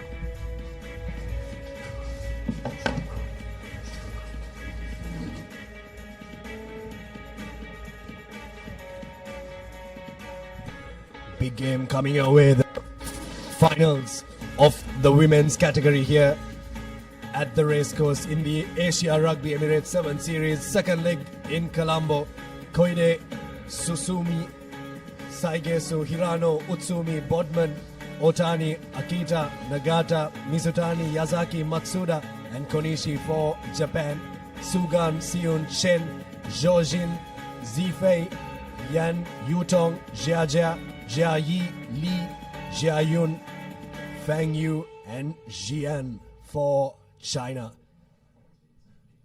Yes, sir, we are right into the business end of the tournament, aren't we now, Abid? That's what's up for grabs. The Asia Emirates 7 Series second leg here in Sri Lanka. First of the finals, Japan taking on China. What promises to be a tantalizing affair here at the Colombo Racecourse. Both captains leading their sides out with the flag in hand. Plenty of pride, plenty of bragging rights at stake here at the racecourse, and Japan, after coming up trumps in that first leg, will be aiming to get this one in the kitty as well and just seal that overall championship too. The Japanese faithful gathered here in their numbers have made the long flight from Tokyo to Colombo. They've been cheering on and rallying on their side all throughout these 2 days here. Probably have been the most vocal set of visiting supporters, and even at a rainy racecourse, they're still standing tall here to cheer on their team. Japanese faithful have come with their Japanese drums known as the taiko. Rain starts to pour here at the racecourse. It poured around the same time yesterday, or maybe a little later, but there's a little bit of lightning as well that will cross over to the national anthems of Japan and China.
So the anthem's done. And we are moments away from kickoff here. Final huddle there for China before this all-important final. But they're against a team that has played like a champion side, a team that has been a juggernaut in the Asian rugby circuit. Japan still yet to concede a point in this tournament. Abi, the crossboard days have played the 4 games, didn't concede yesterday, and secured a 31 points to nil victory over Hong Kong China in their semi-final. And Sunny Lee Shui from Hong Kong China under pressure out in the middle for this women's final. So it's Chen to kick us off. China in their red strip from right to left. Big game coming your way. The finals is underway. Kickoff collected by Japan. Taken into contact by Chiaki Segusa. Looking to move out of their 22 there. Japan looking to launch an attack from their own half through Haruna Konishi. Ball available there once again. Chinese defense looks to rocket up. Taking route 1 there, Japan releasing, going up once again. That will disorganize the Chinese defense and maybe open up something for Japan. Handling is not going to be very easy here. It's a huge downpour at the racecourse. Momentarily it has halted, but the underfoot conditions are still wet, so won't allow for free, fast-paced rugby, which the Japanese have been known for. And a handling error creeps in. First set piece coming up with a feed into the scrum for China. This was a good build-up there from Japan on that occasion, but unfortunately we've anticipated that the handling errors could creep into the game considering the underfoot conditions, and after a good build-up, Japan have just thrown that one forward. But what that means is for China, the first set piece deep inside the Japanese territory, and probably the chance if they can make something of note from this scrum to try and go over for the first score in this final. Hops up from the blind side does Yu Tong Cheng. Yu Tong Cheng needed to find a supporter on the right hand side, doesn't, goes right into contact, and now China have to look for their options once again. Gets the backhanded offload in. Here's a Chen out to the winger, but good drift defense from Japan, not allowing any wriggling room for China, and shooting up, closing down the options for China. This is excellent defending from Japan, pushing back their opponents and forcing them to go to boot. No one sweeping behind though, and now it's a foot race to the ball, and just slips on the turf. Does that Japanese chaser, picked up and grounded by Sugan Lu, but I think the ball was knocked on just momentarily before that. But China, there's always a risk when you employ that rush defense, isn't it, Tanvir? And China very nearly exploited it on that occasion. Definitely, Nathan, and this will be a rematch from the first leg final where China did take on Japan in their own home turf, and the Chinese women who were victorious with 24 points to 19, and Japan will be the defending champions from last year's fixture. So quite the interesting battle we have, and Japan now kicking into touch, but unfortunately not making the exact amount of distance they must have wanted, but still China now having the opportunity to put points into the board in this first half. A line out in their favour from the 22, but with the weather conditions it'll be a slippery ball, so the hooker will have a tough time throwing the ball into the line out. So let's just see how she will do it. She goes on top, perfect throw, takes it back, spots the gap inside, just one man to beat. She throws the ball from the ruck. Unfortunately, China once again picks the ball and regains position. Here's the ball for Japan, looking to run out of their 22 here. Maybe a ploy that they could deploy is to use the boot a bit more often and kick into space, something that they did early on when there was a little bit of a downpour. Here's Japan now, but wanting to hold on to possession of the ball here. Also a sound tactic to do, because really look back at how this Japanese team has attacked. They've been fantastic, Nathan, so far. They've really got it all. Japanese now through Hirano. But the ball is loose off that ruck, so holding on is the call. Ball for Japan to run onto and busting through a gap there. That's the try coming in for Chiaki Segusa to break the duck from both teams. And the Japanese duck is what is broken first. The elated Japanese fans make their presence felt here at the racecourse. First points in the women's finals. Yes, Chiaka Segusa, she's been in red hot form. That's her 5th try of this tournament. We were just talking about how dangerous this Japanese attack can be and how much they can hurt you. 180 odd points yesterday, 31 more in their semi-final, and now a converted try in the final with just under 2 minutes to go in the first half.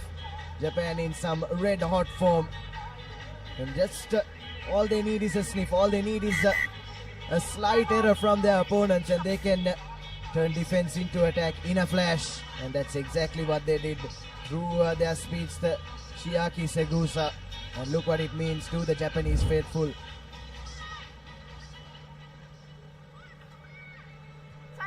China might have won the first leg, but Japan here in this rematch doing their best. Unfortunately not making that 10 meters from the kickoff, but still momentum is on their side with leading by 7 points. It will be China's with the free kick. So they will take the tap from the center of the ground. They will want to make a move. Let's see what they can do from here. The number 55 of China takes the tap. A scissor in the center to change the direction, and once again goes to change the direction, but still Butterfingers not being able to hold the ball at hand. China this time in the attack. They would not want to make any fancy ploys here with the ball wet, considering the weather condition. And they have lost the ball from the ruck, but referee says the ball has been grabbed from the ruck illegally, so China once again will have a penalty in their favor. Just 40 seconds remaining as well in this first half. They will want to score one more time before the halftime whistle is blown. Not releasing there is the call from the referee, so China want to set up a scrum here, set up a set piece. Possibly the last attack that they could launch in this first half in the finals. Oh, the slippery turf really does come to the party there. Not able to bind cleanly, so we'll reset to the call of the referee, Sunny Lee, to feed it into the scrum. Sheng Yutong. Very messy scrum, but nonetheless it's there for Shen Yutong. Here's China looking to get the offloads in, and another handling error. And it's going to be half time. A very quiet way to end the first half in the women's finals here at the racecourse of the Asia Rugby Emirates 7 Series, leg number 2. Good first half from Japan to get the score, but just the one score between these two teams. And at halftime, it's Japan 7, China 0.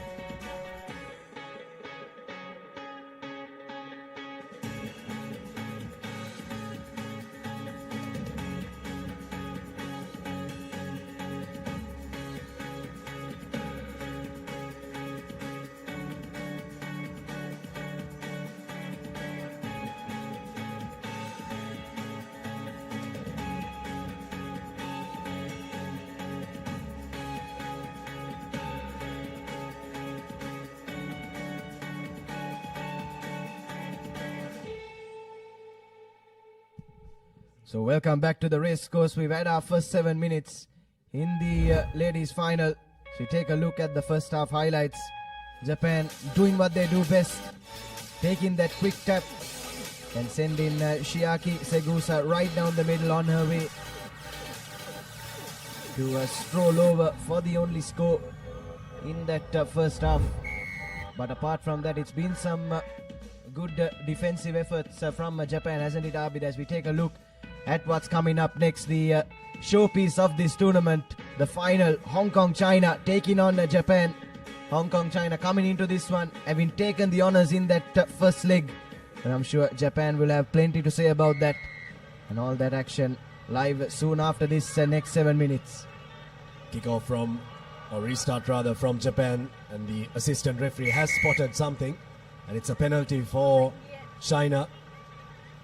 Taken it out in the air is the call. And they've called for a scrum here, China, once again.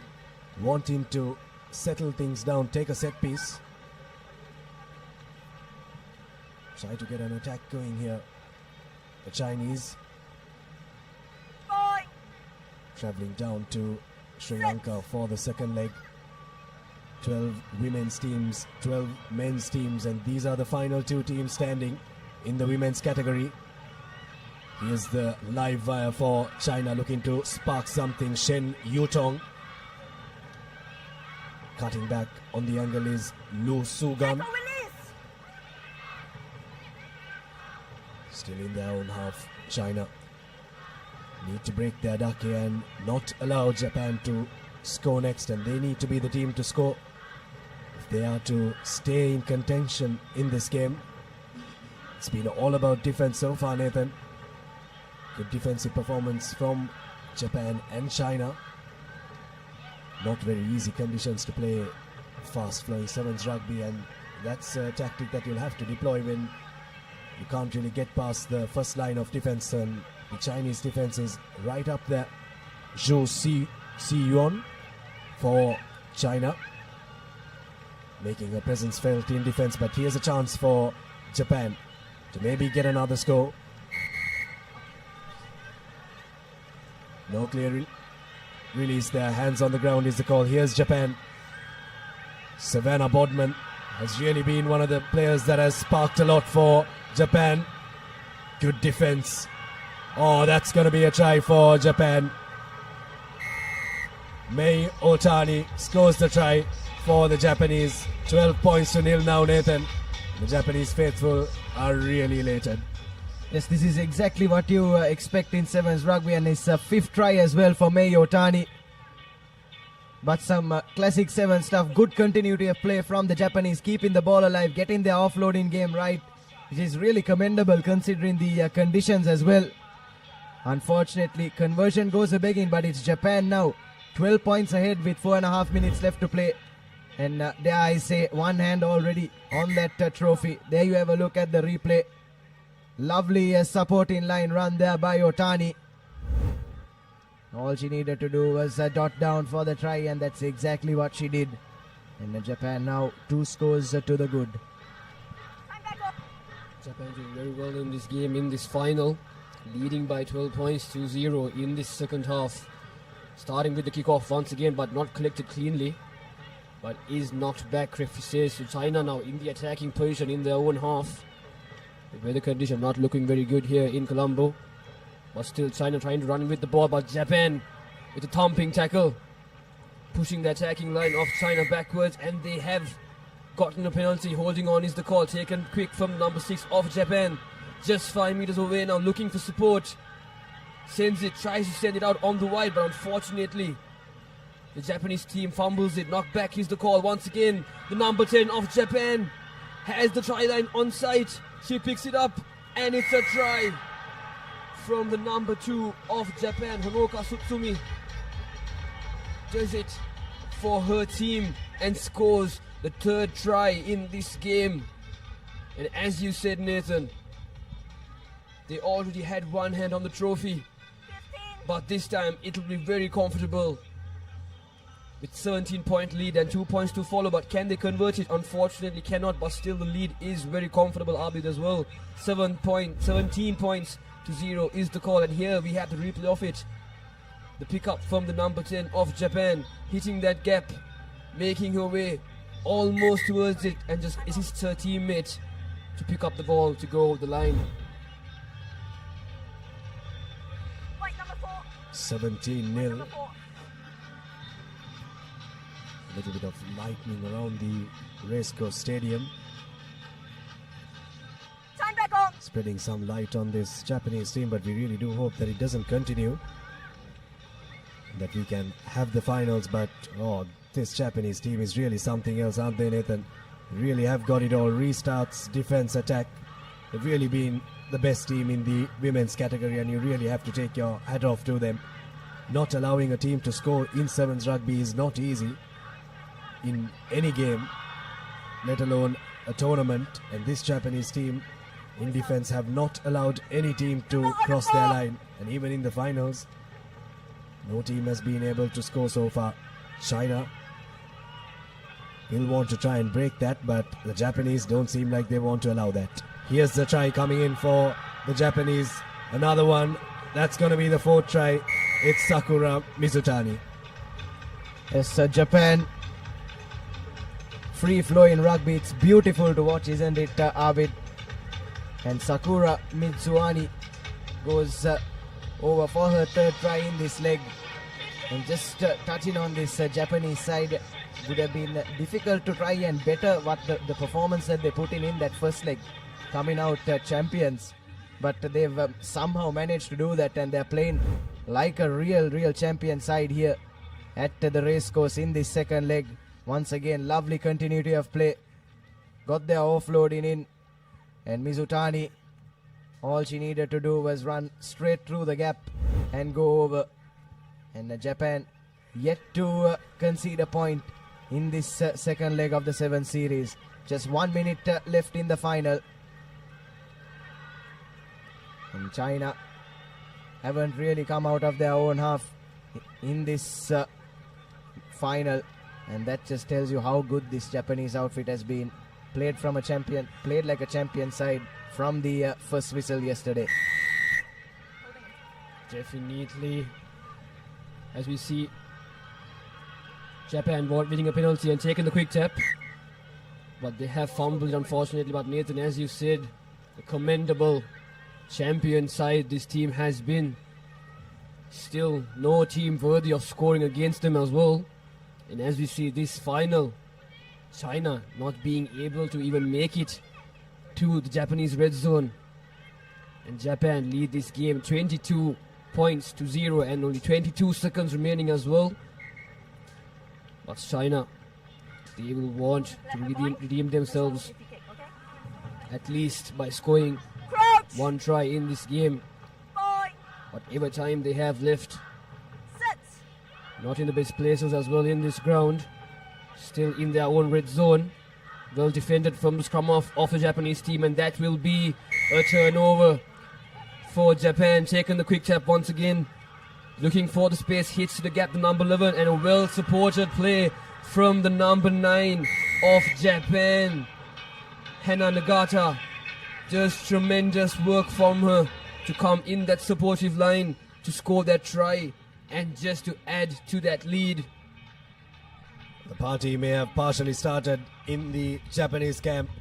Conversion is successful, 29 points to 0, and Japan are your champions. The Asia Rugby Emirates 7 Series 2025, your women's champions are the Japanese. You can see that the Japanese crowd are very happy with that performance, but they'll also have an eye out on the next one, Nathan. That's why I said that the party would have partially started, and they really would want their men's team to try and beat Hong Kong. But at full time, Japan 29 against no score from China. Fantastic showing right throughout this tournament from the Japanese girls. Yes, more than 240 points for and none against for Japan. Taking a look at the second half highlights, just free flowing rugby. And it's what any rugby lover would love to watch. And Japan, they did it up in China. They've done it down here in Colombo as well. Their ladies have done the double and have confirmed themselves as the champion women's outfit at this Asia Emirates 7 Series for 2025. Some lovely offloading from the Japanese, free-flowing rugby, as we've said countless times, and deserving victors of the women's title here at the racecourse. So your key stats then: Japan with 5 tries and 2 conversions. China unable to break their duck. But commiserations to China as well. They did mighty well throughout the tournament, but unfortunately this Japanese juggernaut just a bit too hot to handle here at a rainy race course. And we'll move on into the men's final. For that we have a change in voice up in the comm box.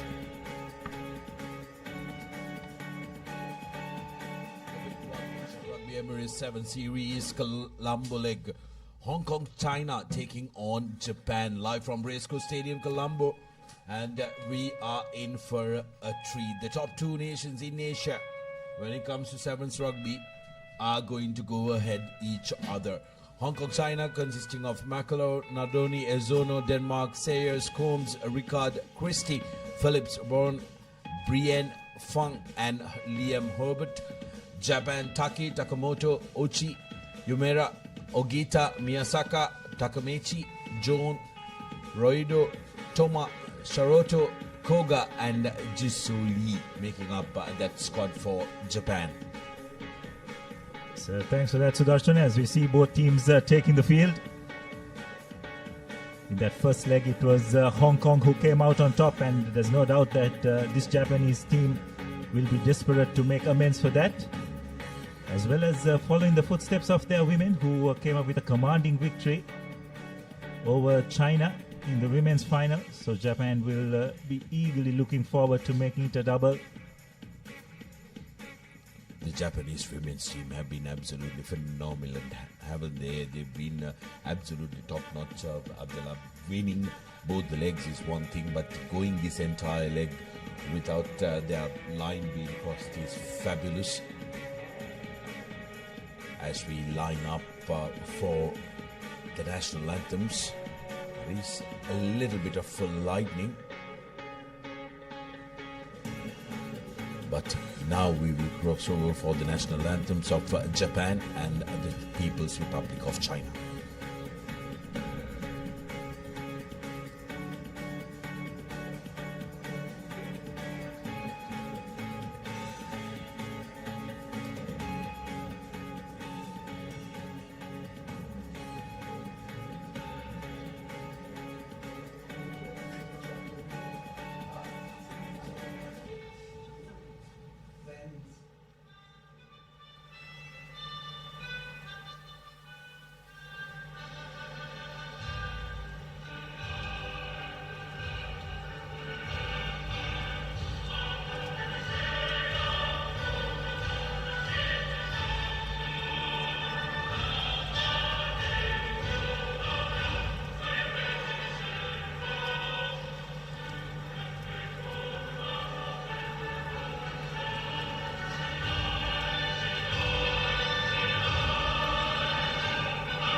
Well, with the national anthems done, both teams will be revving to go, but the skies have really opened up here in Colombo.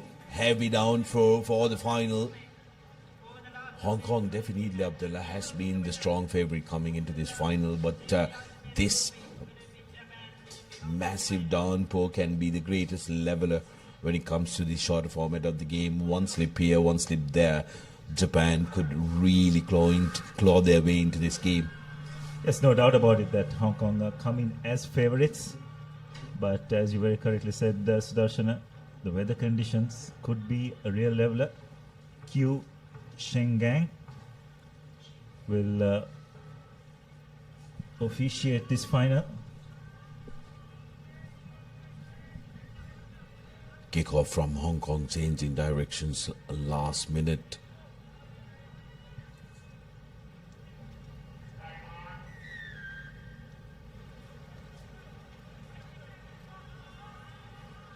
Good restart, but Japan somehow coming away with that, and will earn a penalty for their troubles.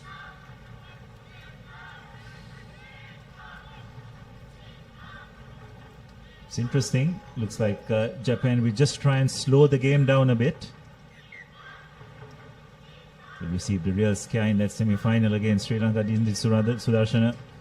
No doubt they would want to put in a much better performance. They will need to if they are to get the better of this Hong Kong outfit, who have really been dominant in the 7th circuit, especially in the men's segment over the last few years. Shotaro Tsuka went in for thrice against Sri Lanka. He'll be a man to look out for, who's trekking onto the short side, and here's Japan potting boot to boot, and it was that man, Tsuka, who was in pursuit. They are playing the conditions here, Abdullah. They know it's going to be difficult to handle the ball, so they are going to play that territorial game with their speedsters backing it up, as Hong Kong with a settled line out sends it to the outside. Good carry and equally well tackled by Japan, trying to come through the gate. Here's Hong Kong to Alessandro, taking it to ground, keeping it alive inside their 22. He is Fang. Crossbars to Sayers, making it available, penalty available for Hong Kong. High tackle. It's a call from the referee. Yes, it's really interesting to see how both these teams approaching this game seem to be going for the territorial gains rather than speeding up. And I had dare say, Sudarshana, the conditions have a lot to do with that. We've seen both teams opting to go to touch when they win penalties.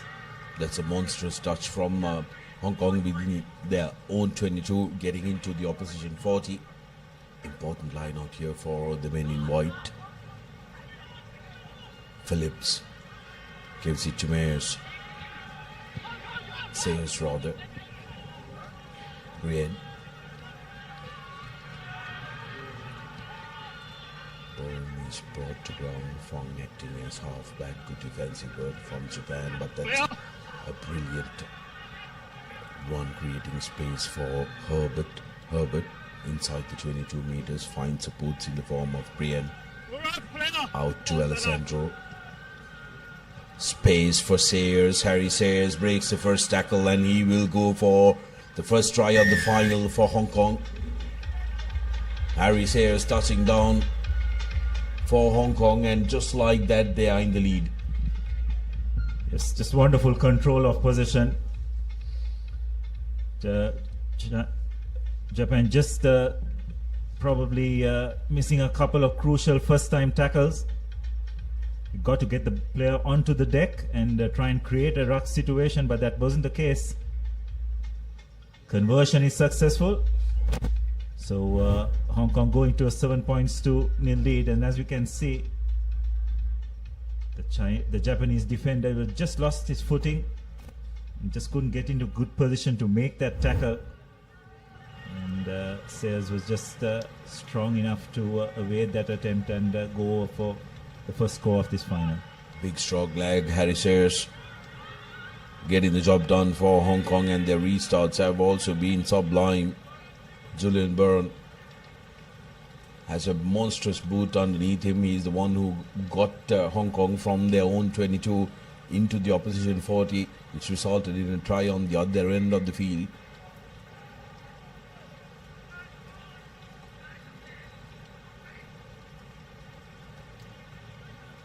seems like one of the players needs getting tended to. Japan will be hoping that man who is on your screen in the number 11 jersey, Shotaro Tsusuka, comes into the party, as there are some lightning and thunder that happens around us, Abdullah, and we really do hope it stays away for the next 20 minutes is all we ask.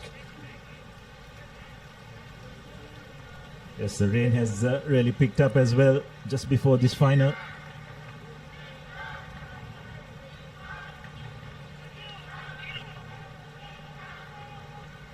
Good clean line out by Hong Kong.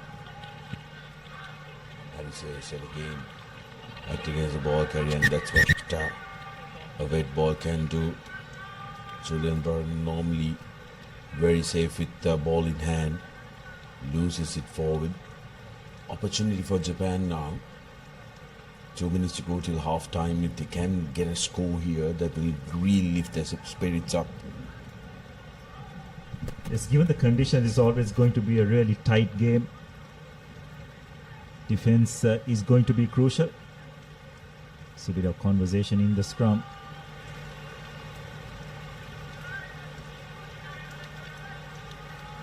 Japan with the feed.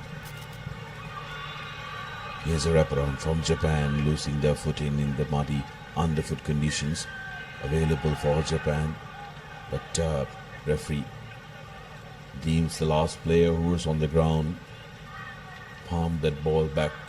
It's a penalty in favor of Hong Kong. Can really look to double their lead. The Japanese supporters, who were thrilled with the performance of the women's side, will be hoping the men's team can mirror that performance. Yes, you could see the anxiety on their face. They do realize they are in a real battle here in this men's final. It's Hong Kong with the feed. Just about a minute to go to half time. Phillips now find Harry Sayers, who carries it forward. Big ball carrier Sayers. Now Julian still available for Hong Kong, but losing his feet on that ball was the arriving player. Yes, the breakdown is getting very competitive and to a certain extent messy as well. So how the referee adjudicates that area is also going to be crucial. Interestingly, Japan at this time opted for a scrum.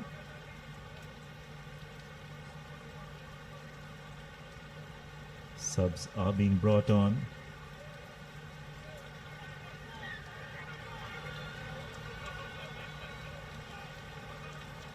Japan with the feed.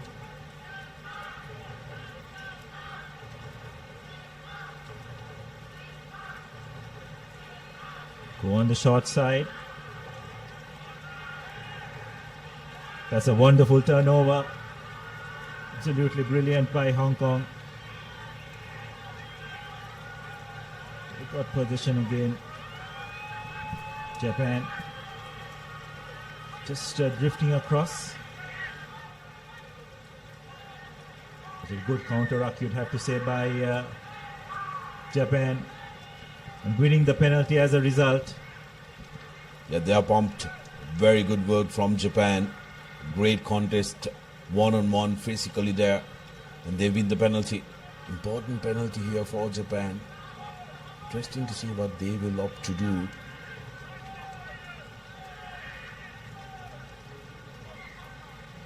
The rain is really ramping up, isn't it, Abdullah? And for the viewers who are watching this from home, it may not look too heavy, but for the naked eye, for everybody here, it's really pouring down. Japan opting to go for a scrum. So probably the final play of this first half. Japan managed to win possession. Nice offload. Will Japan speeds to have a little bit of pace, but really good defense by Hong Kong once again. And it's been forced into touch. So that will be half time. Just the one score in it. Hong Kong, China leading 7 points to nil in this Asian 7 Series second leg final. Very much a stop-start affair, I have to say. But given the conditions, understandable as well. So that's your halftime confirmation. Hong Kong, China leading 7 points to nil over Japan.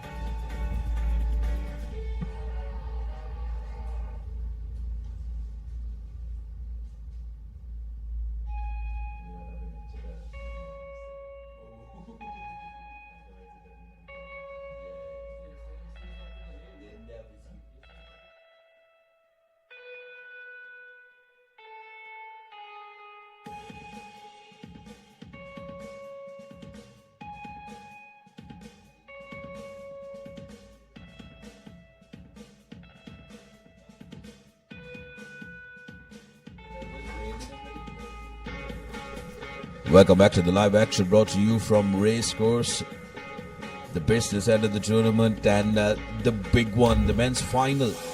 Japan taking on Hong Kong here at the Racecourse. The first half highlights, it was Harry Sayers who touched down for Hong Kong. The only try that was to be scored in that first half, 7 points to nil. They are in front. Japan getting in the first half,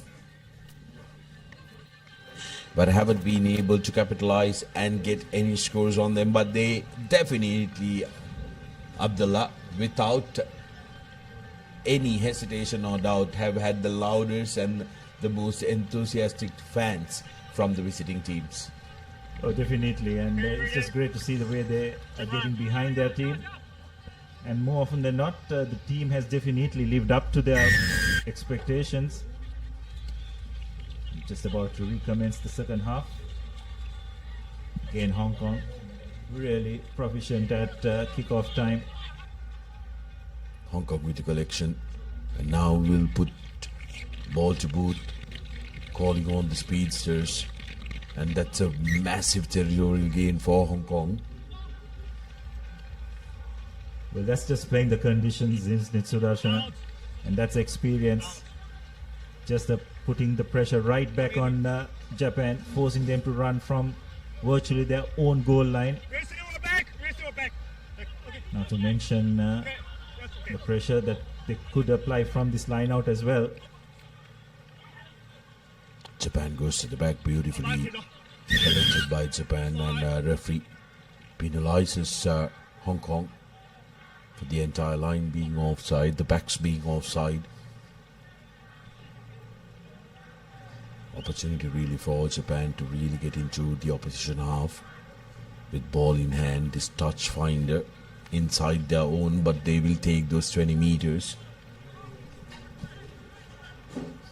Few anxious Japanese faces there, and understandably so. Team is trailing 7 points to nil in this final.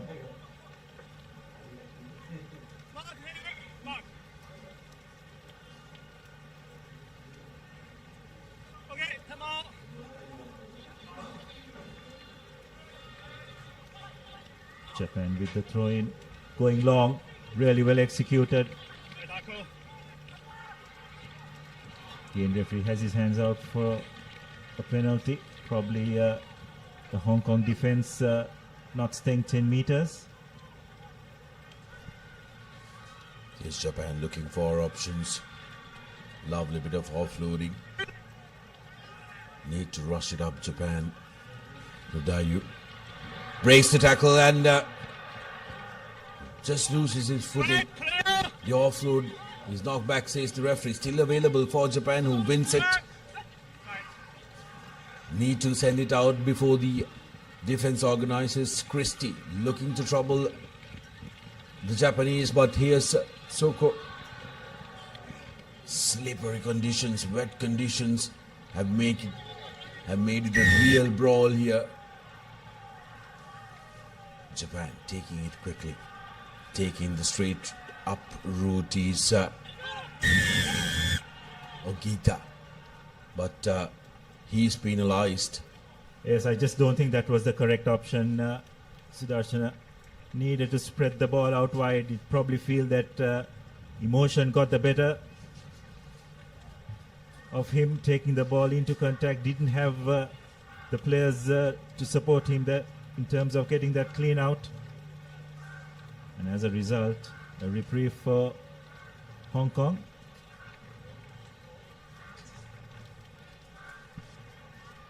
Using the wingers are going to be a real problem, isn't it? As Japan seems to have made mass changes, 4 men coming in.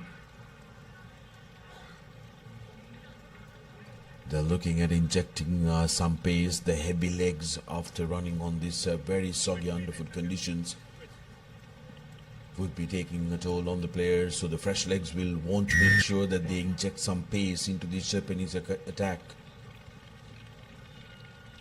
As Julian Bourne earns important 34 minutes for his teams.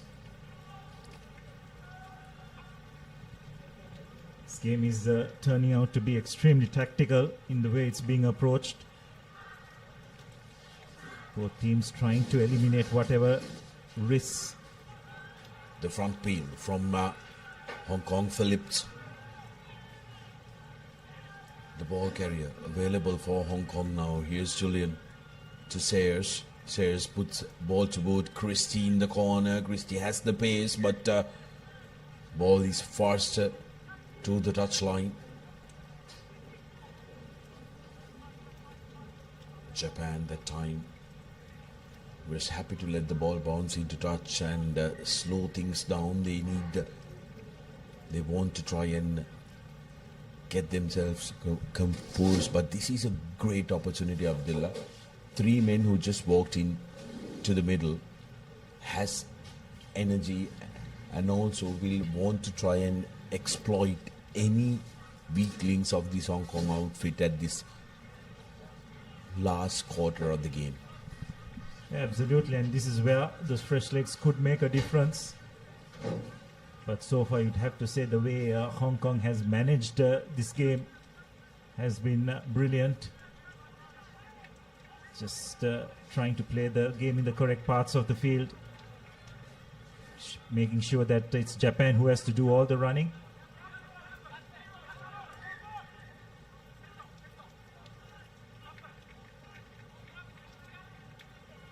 A wonderful steal. Hong Kong with possession. It's the Denmark breaking one tackle, almost breaking the second. What a brilliant take under pressure. Great work by Christie here. Sayers scored the first try, looking in to go for the second. And on the short side comes Combs. But that time penalized for not releasing the ball. Japan doing really well to see off the threat.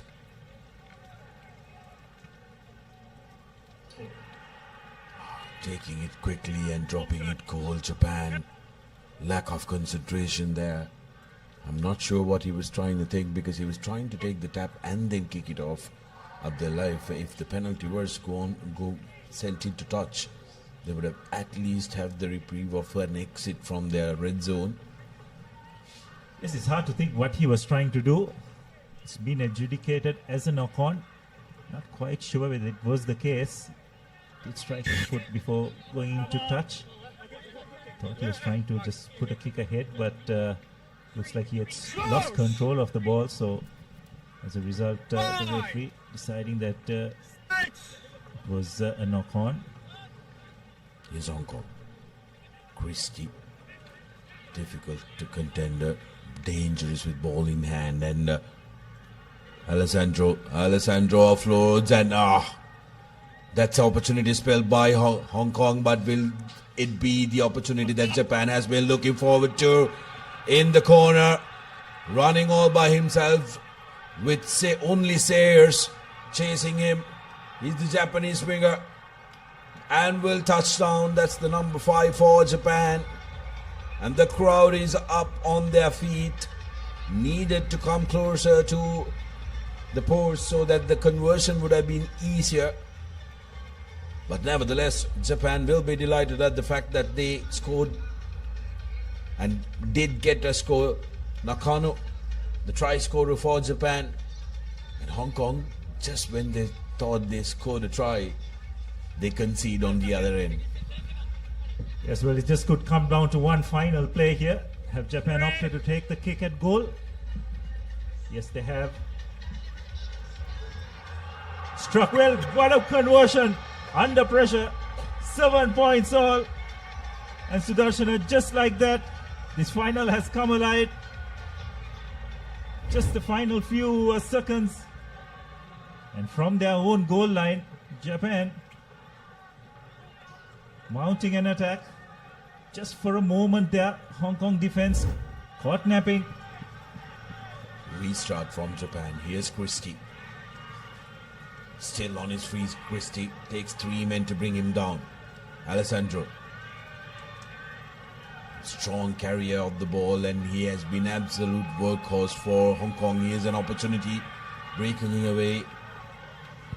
He's the number 11 for Hong Kong. Brienne. Swinging it wide. Are the white shirts. Japan.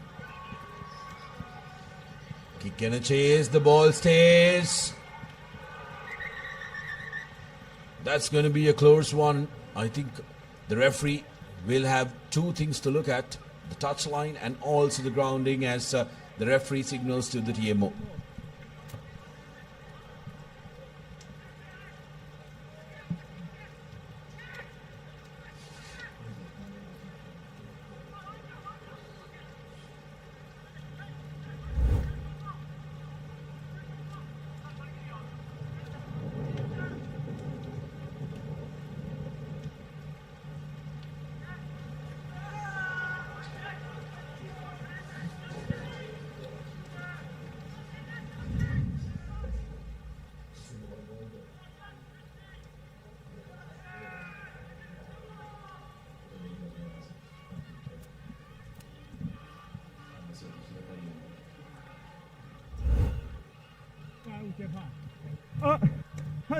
Meters.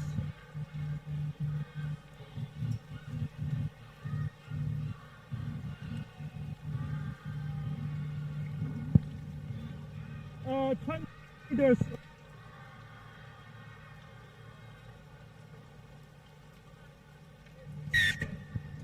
Meters. Yeah, it will be a 22-meter dropout, and the Japanese fans will be breathing very, very much easier. It's going to be interesting what Japan's strategy is going to be from this dropout. Keep in mind, the area is very waterlogged. Your kicks are not going to be bouncing back. At least the ball drop will not bounce back ideally. So I think they're just checking whether the hooter went off before that grounding happened.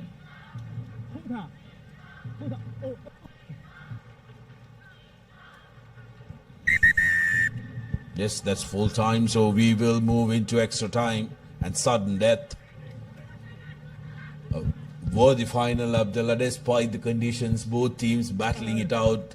Japan pulling it back in the last quarter of the game, equalizing, and that conversion, how important was that? Absolutely brilliant, isn't it? Under pressure.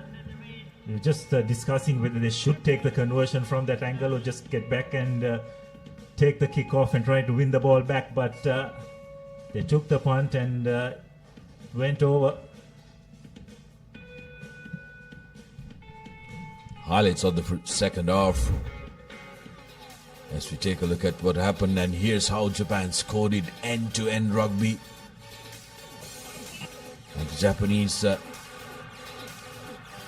number 7 Nakano going end-to-end. Harry Sayers giving the chase, making sure that he cuts down the angle and not letting him go right underneath the post. And for everybody from Hong Kong, they thought that they had the win from here. Just getting his foot, and but the Japanese defense wanted to make sure that they take it into extra time. It's an opportunity for Japan to really upset the strong favorites coming into this second leg, having won the first one. Hong Kong putting them under real pressure here. What a way to end this second leg of the Asian 7 series. In pretty drastic conditions, both these teams have put out a tactical masterclass, you'd have to say. Just thought Hong Kong dominated the majority of that first 14 minutes. But Japan just hung in there. With one try, Sudarshan, in this format, you are never safe. That's just how it proved to be. Absolutely, but one score is what you're looking for from here on. Whichever the team scores first will clinch that title and bragging rights of being the champions of the second leg. Japan collecting the kickoff cleanly. Oh, slip of the foot, but no harm done. Japan still with possession, goes to ground. That's going to be a penalty any day of the week. Christie doing beautifully well to win that. And Hong Kong straight away opting to go for a scrum. They're looking to commit the Japanese defenders and then pull it out. Christie seems like he's injured one of his fingers in that collision. Again, very impressive the way Hong Kong held their shape in defense. Did not overcome it. Japan looked very threatening, but just the experience, isn't it, of that Hong Kong defensive line. Just how well they maintained their shape. Waited for the correct moment and forced Japan into making that error. Not surprisingly, they have opted for a scrum.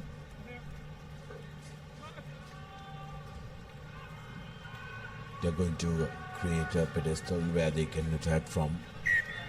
Always difficult, isn't it, in these very wet and soggy underfoot conditions when you have to scrum and then quickly change your direction. Good pressure coming in from Japan here. Sayers taking the direct route. He has been the standout player for me up the line. This Hong Kong outfit has been fabulous. But Japan now penalized. Opportunity for Hong Kong. Combs, and in the corner is Christie. Christie will touch down, and that will be the win for Hong Kong, who cement their place with 2 wins in the 2 legs as the champions of Asian 7 Series, Asian Emirates 7 Series 2026. Brilliant work from Hong Kong. Japan fought valiantly, but have to surrender in extra time. Yes, well, that's just the hallmark of a champion outfit. Just waited for the correct moment and absolutely took the opportunity. Japan had the first bite of the cherry in this extra time when they received the kickoff, but just Hong Kong's composure in defense, enabling a turning over of position through a penalty. And then with ball in hand, they just knew exactly when to send the ball out wide, pick their moment brilliantly to seal this final. And as a result, as that scorecard shows you, Hong Kong, China 12, Japan 7, and they will be crowned as the Asian 7 Series champions for 2025 for another year.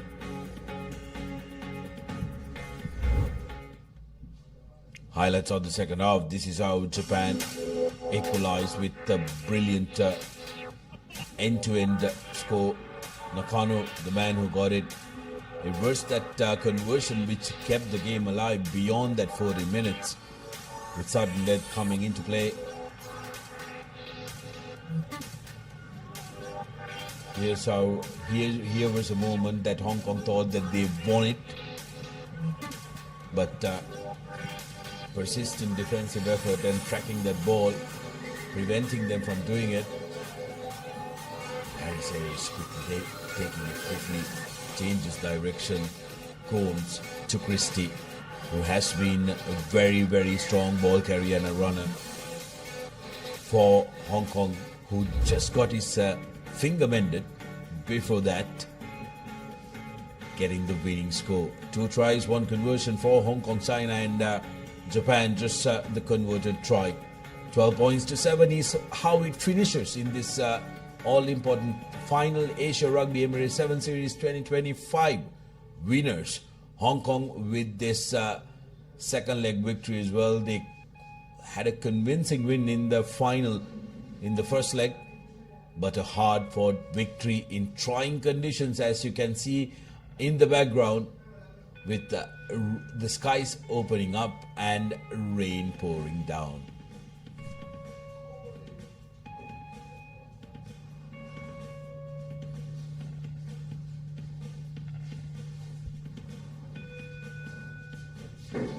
So as you can see, the rain pouring down here. So these are results too from the women's segment. In the 9th place first semi-final, Philippines getting the better of Indonesia.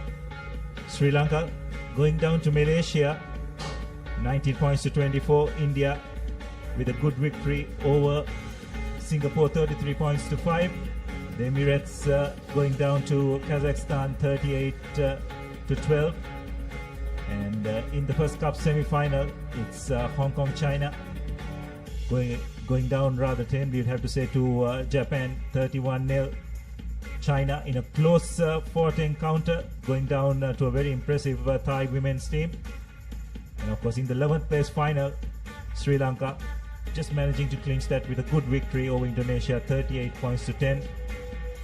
Malaysia overcoming Philippines 24-12 to clinch 9th spot in the 7th place final. It's Singapore who just managed to pip UAE 14-12.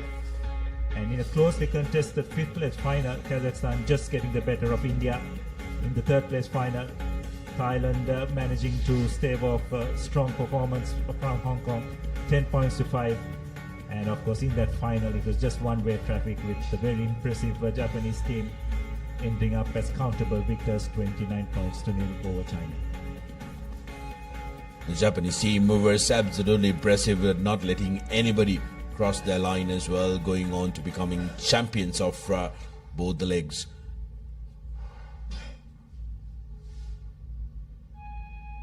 Results in the men's section, as we had the first semi-final being won by Malaysia, and 19 points to 7 against Chinese Taipei, and Korea going down to Uzbekistan. That was a surprise, with Uzbekistan putting up a real good show here in this second leg of the competition, and UAE got the victory, 17 points to 10 against Philippines, with in the 5th place semi-final won. And in the second semi-final, it was one-way traffic. Thailand running right, 32 points to their name against Singapore. And in the cup semi-final number 1, it was Hong Kong who dominated proceedings, 29 points to 12, with a very, very closely contested second semi-final coming to the end, with the Japanese taking that one, 15 points to 12. The 11th place final, it was won by Korea, 27 points to 5 against Chinese Taipei, with the 9th place being secured by Malaysia, 31 points to 5 against Uzbekistan. 7th place were secured by Singapore with a win of 22 points to 12, with 5th place being secured by Thailand, who put on a big shift in their semi-final, continuing the good work against UAE, 12 points to 26. And the 3rd place, which would have given a lot of hope and joy to the local fans, Sri Lanka putting in a real masterclass to defeat China, 14 points to 19. But the cup final, what a final that was. Trying conditions, went down to the wire. In extra time, Hong Kong clinching that 12 points to 7, defeating Japan and becoming the men's champions of Asia Rugby Emirates Men's 7 Series 2025.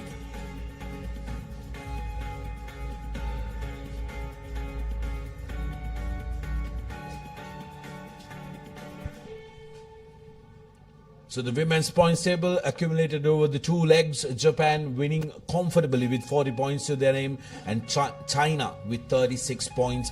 Thailand comes in joint 3rd alongside Hong Kong, China with 30 points.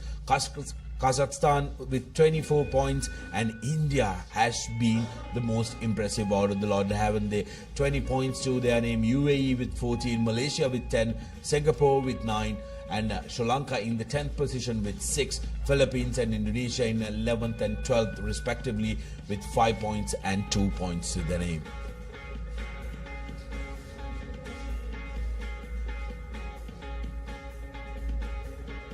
Men's points table, Hong Kong, China again winning that 40 points and right on top. Japan ending up in the second spot with 36 points, and Sri Lanka will be delighted at the fact that they finished this two-legged series in joint third alongside China, who have really put a big shift when it comes to sevens rugby, and these four teams will be vying up for top honors come the next Asian Games. Abdullah, they will have an eye out on that as well.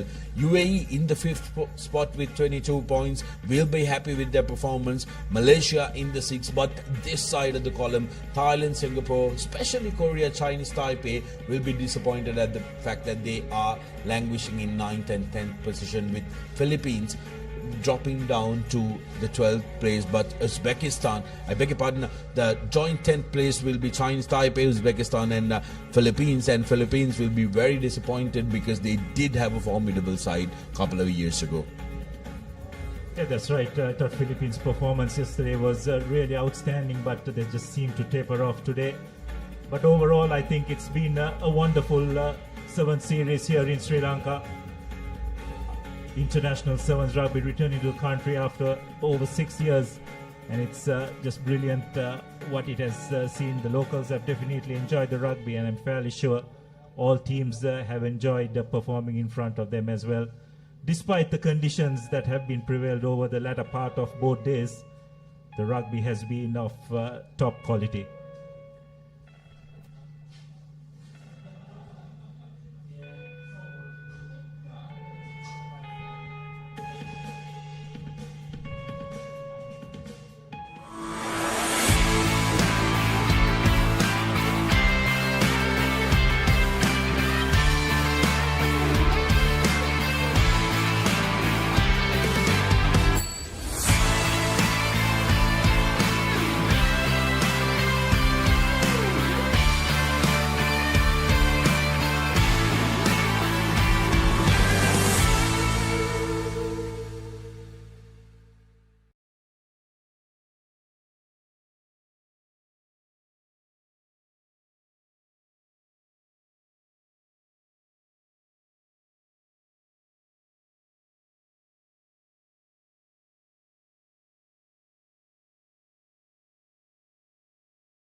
Welcome back to the Asian Rugby 7 Series. We're just awaiting for the award ceremony to commence, and we'll hand you over to that ceremony to commence proceedings.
Dignitaries who joined us in the presentation of medals. Thank you. You may now take your seats. Thank you. May I now invite Mr. Ruchira Virakon of SL Team Mobitel PLTV to hand out the silver medals to the China women's team. Ladies and gentlemen, let's give a big round of applause to the China women's team.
Team China. Thank you, Mr. Richard Virakon, for joining us in presenting May I now invite Mr. Pavitra Fernando, President of Sri Lanka Rugby, and Mr. Sajid Gunaratne of Ceylon Agro Industries, Prima Group Sri Lanka, also joined by the Honourable Minister of Sports and Youth Affairs, Mr. Sunil Kumar Gamage, to please join us in handing out the gold medals to the Japan women's team as winners of the Asia Rugby Emirates 7th Series Leg 2. Please put your hands together for Japan women's team, the winners of the Asia Rugby Emirates 7th Series Leg 2.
Japan, the winners of the Asia Rugby Emirates 7th Series Leg 2.